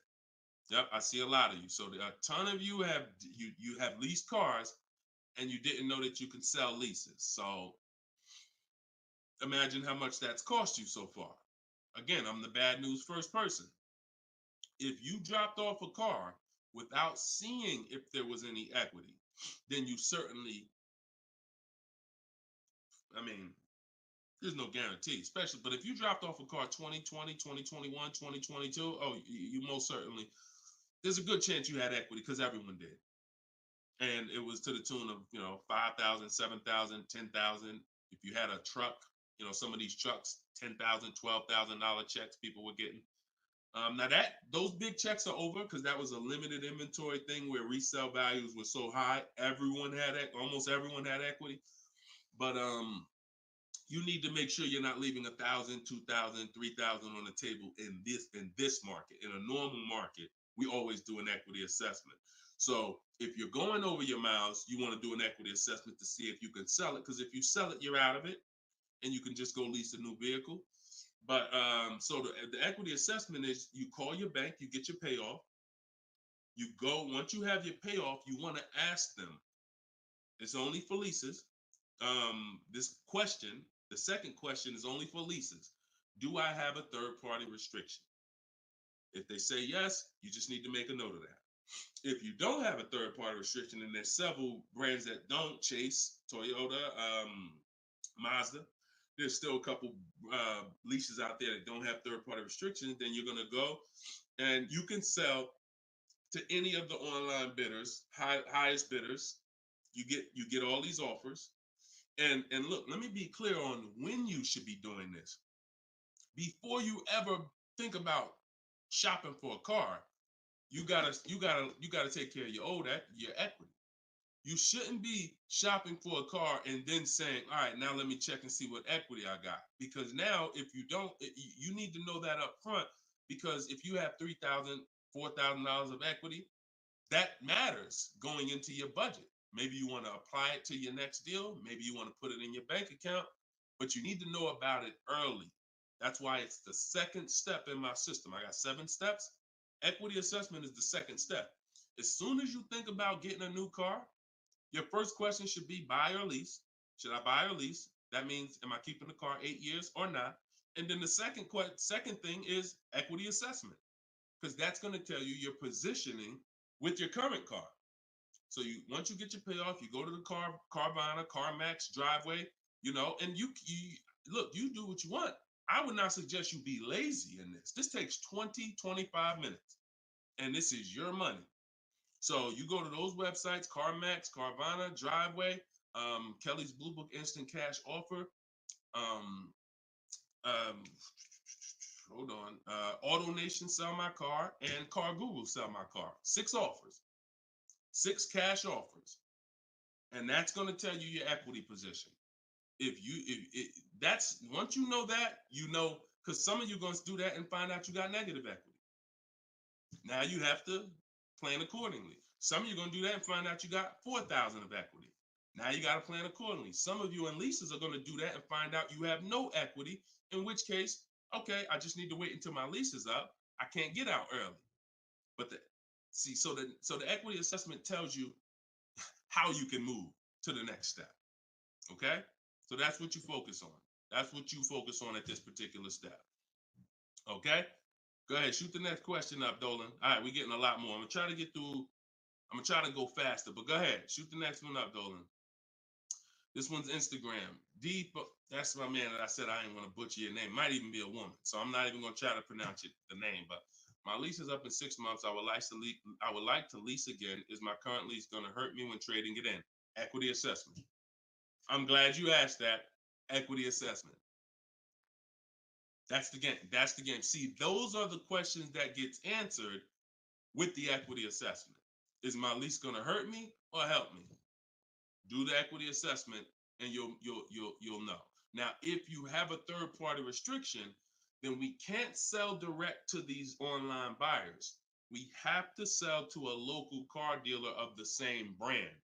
So I have a script in my book where I walk you through talking to used car managers so that you can actually sell your car locally to them. You're selling a 2 or 3 year old car, usually good mileage for most. We need to sell that car to a local used car dealer, but we are still getting bids. We're not walking in. This is what a lot of people did. You may have did it. Man, I got a third-party restriction. I'm going to just walk into the dealer. hey, yeah, look, I know I got equity. You don't realize how you're making it hard for someone to even help you because you don't know how much equity you got, and now you're coming in and you're not really saying what you know. When you're at home and you're talking to managers, you're talking to people and getting offers for that car, you can speak intelligently. And we only talk to used car managers in those cases. But that's only if you have a third party restriction, because some people, another thing they were doing is buying their cars and then turning around and reselling them. Reason I never do that is because, and nobody who's listened to me, even throughout the pandemic, I don't think we had one person do that, is because when you buy, you pay taxes, you pay fees. So yeah, if I had 5,000 in equity and then I buy the car and resell it and then I pay 4,000 in taxes and fees, by the time the title gets to me and all of that, I might break even. When we sell direct to a used car manager or a local dealership, we don't pay those fees. So although they might not pay, they're not going to pay as much as CarMax, Driveway, and any of these online bidders, we still get offers from them because we don't have to. They're not going to pay those fees. We're not. Those fees aren't going to come out of our profit. Okay. Equity assessment. Again, D. I'm gonna just call you D. Go ahead. Next question, Dolan. Exactly. Exactly. Auto advisor. Equity assessment. How'd you come up with the auto advisor? That's so funny. I'm just not used to seeing, I'm not used to seeing anything that says the auto advisor unless it's there's a lot of Deshone the Auto Advisor accounts going around inboxing people to buy crypto. I don't do anything but car education. So if it ain't about Cars from Home, my book, if it ain't about Cars from Home, my video library, it ain't about my coaching program, then it is not me. Stephanie from TikTok. So you can ask any lender, even if they don't work with them directly at the dealership? Absolutely. These people lend money. They don't care about selling you a car. People that lend money want to give you a loan. Good question. Absolutely. Go ahead. Shoot the next one up, Dolan. All right. Everybody getting value out of the show so far? Type dollar signs. Let me see the dollar signs. If you're enjoying and you're getting value out of this show, by the way, for those of you who just came, this is live. This is our Thursday live show. We rebroadcast these shows throughout the day, so that everyone can rewatch them. So you might see a rebroadcast, but Monday, Tuesday, Thursday, and Friday, 12 p.m. and 3 p.m. is when we're actually live. So when your coworkers, your family is talking about car shop, you want them here 12 p.m., 3 p.m. We're actually live Monday, Tuesday, Thursday, and Friday, Eastern time. All right. This one's from Instagram. How do you get a great lease deal? Bids. It's the only way.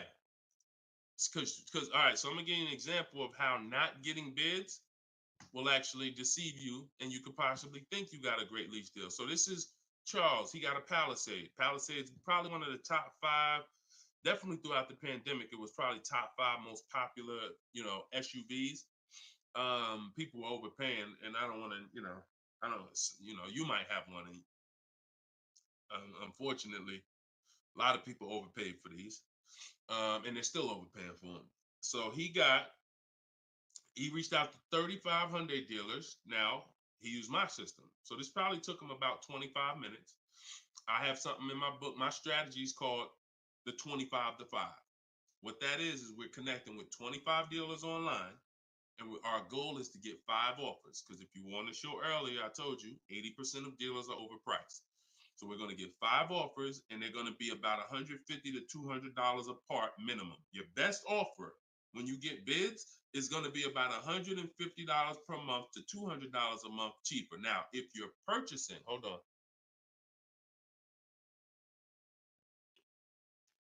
All right. Now, if you're purchasing, you're going to see, for those of you who are buying new cars, because we have several people that do that, you're going to see that there's about a $5,000 difference minimum between your best offer and your worst offer. So let's say I was buying this Palisade. When I get my bids, my best offer to my worst offer is going to be close to $5,000 difference. That's when you know you're doing it right. because we get below market car deals. Some people get market value car deals. Some people pay above market value car deals. Depends on the skills they have. So he got bids. He did this, used my system. Took him probably 30 minutes to reach out to 35 dealers, maybe 25 minutes. And he got 10 quotes. Offers range from 1.23 to 1.66. Now, that's what that's what I'm telling you. The 1.26 lease that he ended up getting a 1.23 because we always send a counter offer. I have a calculator in my book where you put it in. We must send a calculator. We must send a calculator. We must send a counter offer. So he ended up closing the deal at 1.23, all online. Never spoke to the dealer until he was ready to lock up the deal. But see the difference, 1.23 to 1.66. That means he's looking at offers. His best offer was $597 on a $48,000 Hyundai Palisade. His worst offer at 1.66, that same 1.66 divided into 48,500. Hold on. 1.66 times 48,500 would be about 700, 900, call it $800. So he's getting offers. That's when you know you've done it right. So to answer your question, Tobo, how do you get great lease deals? Bids. It's the only way. It's the only way. So his best offer is $597. The worst offer he saw out of all of them, he got 10 of them, was $800. Same vehicle. 80% of dealers are overpriced. Okay? Must get bids if you want to get deals like this. Only way. All right? Shoot the next one up. Now, look, hold on real quick. I want to say one more quick thing. Until you get bids and you have enough bids, you might think you got the best deal, but you just don't know what the best deal is. See, you're going off your gut. If you're going off your gut, look at Kimberly. Kimberly saved $20,000 on her Maserati. It's a $91,000 vehicle. She posted, the one she ended up getting was 91 because a dealer near her ended up beating this offer she had, but it was an $86,961 Maserati. They offered it to her for $66,261. So they're taking 20 grand off. But she had offers that were 10 grand off. She had offers that was 12 grand and 8 grand. And if she would have tried to assume, well, damn, 8,000, that feels good. I mean, shoot, brand new Maserati, taking 8,000 off. That gotta be a deal. See how much money she would have left on the table? See how much money she would have left on the table? So we cannot assume. We get multiple offers. We look at the lowest one. That's how we guarantee. All right? Go ahead. Shoot the next one up, Dolan. Great questions today. Great questions. Let's go. All right. We got Emo on YouTube. I test drove I'm test driving an MDX soon. Okay. I test drove an MDX as soon as we finished. They tried to get me to run my credit. I told them I'm shopping dealerships, didn't like it, so the manager came in the office and tried it. No again. 100%. You look, y'all. If you don't have a plan, you're under someone else's plan. You follow me? I'm gonna say that again. If you got a light bulb emoji, type a light bulb emoji, type a gym emoji. Remember this. If anytime you don't have a plan, you will be subject to someone who has a plan. And there's nobody that has a plan like car salespeople. We know what we're doing. We are not trained in much. We're not trained in finance like we should be. We're not trained in buying versus leasing like we should be. We're not trained in resale values like we should be. We're not trained in insurance products like we should be. There's more insurances to consider with a car than there is a house. Kid you not. Extended warranty, that's an insurance policy. You might use it, you might not. Tire and wheel, that's an insurance policy. Gap insurance. You have auto insurance.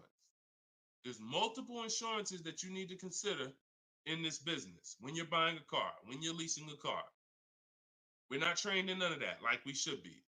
But what we are trained in is how to make sure we have enough information to sell you what we want to sell you. And so if you don't have, and the least, the people with the least integrity, they are certainly going to try to pin you down with the credit check. Can't give you a credit. I can't give you a quote without your credit. Come in. I need you to be here. When can you come? First question they ask, you all right? Who's getting phone calls from dealers right now? Raise your hand and type me if you're getting phone calls from dealers right now for any reason. Bring your car in early. Hey, your lease is almost up. Hey, I saw that we can get you in a new car. We can keep your payment the same. Look, nobody's business.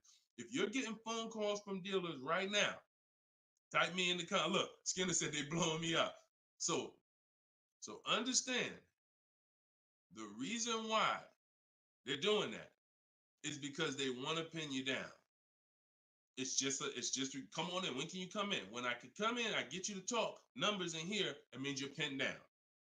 You cannot do this. You're losing all your leverage. So that's why I'm telling you, you're going to shop with a plan if you're following what I'm telling you, if you're following what I teach. Some of you have my book already. Shout out to those who have my book. We're rated 4.9 on Goodreads.com. Appreciate everybody who's reviewed the book. You can get yours for 75% off. It's normally $97, but in my TikTok bio, 30 minutes only, you can get it for 75% off. Instagram bio is $24 if you get the deal in the comment section. But you must have a plan because they have a plan and you don't know who you're dealing with. So that's all I can tell you. But I'm glad you stuck to the guns. Even under the pressure, you didn't let them run your credit. You stuck to the guns. Way to go. All right, go ahead, Dolan.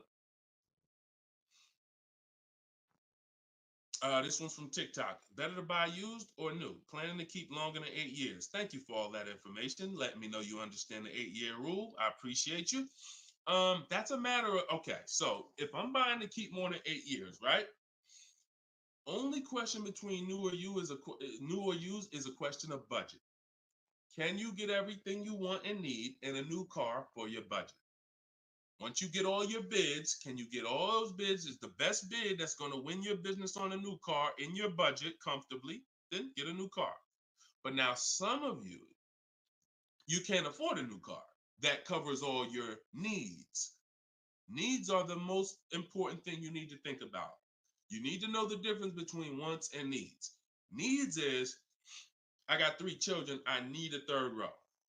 Need is, I drive on the highway a lot. I need a car that has good acceleration. That's needs. Needs are things where if you don't get them, you're not going to like the car, you're going to trade it in because it's not doing the basic things you need it to do. That's needs. Wants is, I like to have the sunroof. I don't need it though. But if I can get it in my budget, I'll take it. I like to have this. I like to have that. These are wants. You got to know the difference. Unless your budget can buy everything. But if you can't get everything you want and need in a new car for your budget, then we go used. But if you get everything you want, there's plenty of people who are like, you know what, Deshone, I am a long-term person. I'm keeping more than 8 years. I could afford both. I only get a car every, only once a decade. I want to get a new one. That's fine. And some of you are like, you know what? I really want to go with even more value. So I'm gonna look to get a pre-owned one, not 30% off the price, 20% off the price, 40% off the price. That's fine too. There's no right or wrong there.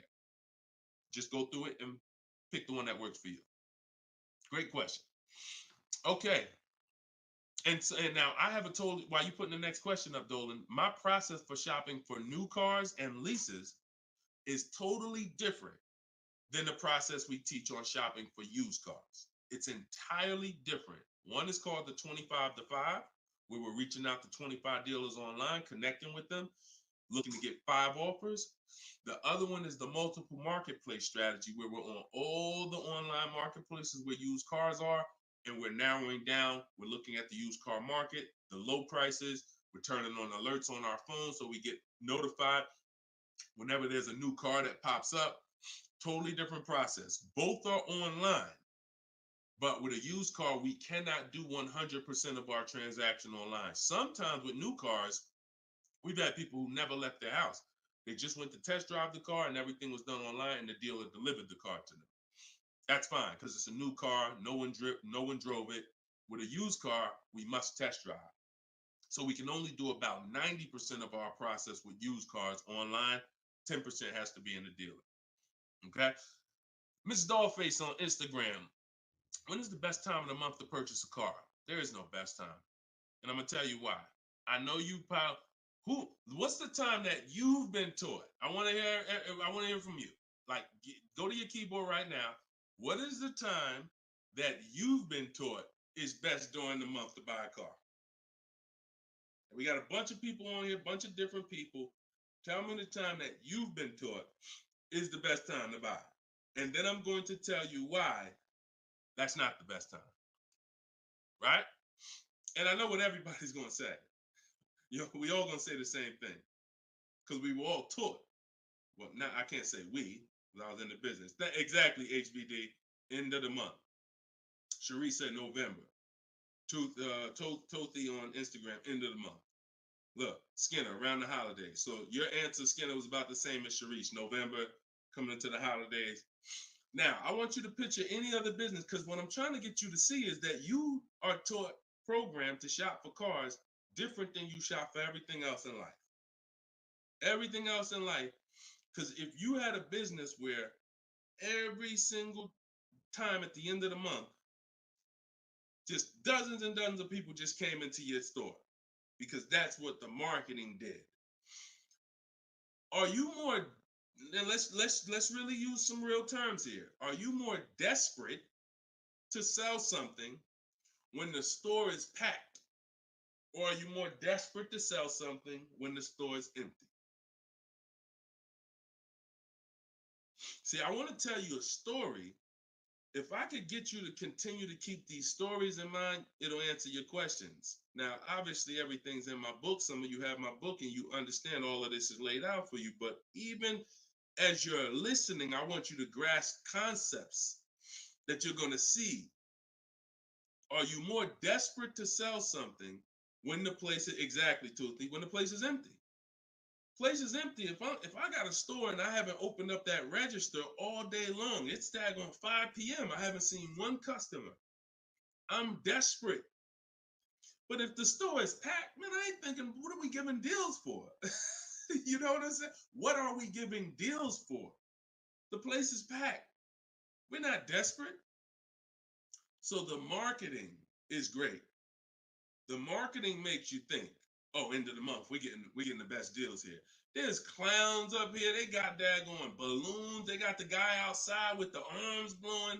They got signs everywhere. This is what the place is a carnival. Why do we need to give away these cars? No.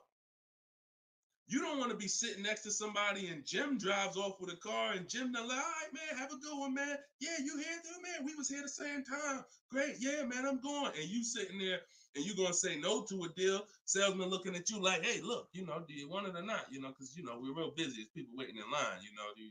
You let me know. So it's the pressure. It's the like. So I say that to say what you've been taught, the holidays, the end of the year, sounds good, but you're much more likely to get a deal when there's no one in the showroom. The 10th of the month, the 2nd of the month, place is dead. And I like to make sure you're positioned. So what I teach is something you need to have 2 dates in mind. 2 dates. Every time you're shopping for a car, I teach you need to know these 2 dates. The as soon as date and the no later than date. The as soon as date is the soonest you can buy a car. Soon as you can buy a car, as soon as date. You're not in the market until your as soon as date is today. Step 5 in my process, my 7-step process is in the market, getting offers. I can buy something today. That's my as soon as date. My no later than date is my deadline. Now you have to know these 2 because the time in between is your leverage. So let's just say my as soon as date is today. I can start looking at offers. But my no later than date, I got 2 months. 2 months. I need to have a car by this time, 2 months from now. That's my deadline. I got all that time in between to say no. I got all that time in between that when I'm contacting dealers, when I'm looking at inventory, I can look at trends. I can see are the prices dropping. I can have alerts on my phone, getting access to the new inventory. This is our process. So some of you are like, Deshone, I need a car in a week. Well, you still have a as soon as date and a no later than date. 3 days, soon as date, no later than, doesn't matter. So you have to know these 2 dates because in between is your leverage, which is why I don't want you emergency shopping unless it's an emergency. Okay? I don't want you emergency shopping. Don't get into the habit, don't stay in the habit of emergency shopping. Oh, I'm gonna put it off to the last minute, and then, oh, I gotta go into the dealership. Oh, I need a car this week. All of that is working against you. Now, if you can still get, in fact, when you go to my website for my book, you'll see it says below market deals in as quick as 48 hours. But the more time you have, the more time you have to say no. Programs change every month. You see deals change, lease programs change, rebates change. And so when you have inventory changes, so if you're looking for a black or blue car, all these dealers don't have one right now, but they got one coming next month. You can, that's fair game for you because you have time. So these are all the benefits of getting in the market 3 months early and learning how to look at the deals. If there's a great deal now, we jump on it. If there's not, okay, I'll look next month. And that's what I did when I got my mother's lease on her Mazda CX-5. October, I was looking at the deals. I didn't like them. Got all my offers. I said I didn't like them. Now, the great thing is I made contact with all these dealers. So they know. Now I'm following up next month. Hey, just checking in. How's the deals looking for this month? November, didn't like them. 3rd month, December, got the deal I liked. Wrapped it up. So don't always think time is an asset. Time is an asset. Now, if it's an emergency, that's fine. We got to get a below market deal. We only got a week to do it. That's fine. You better have a strategy.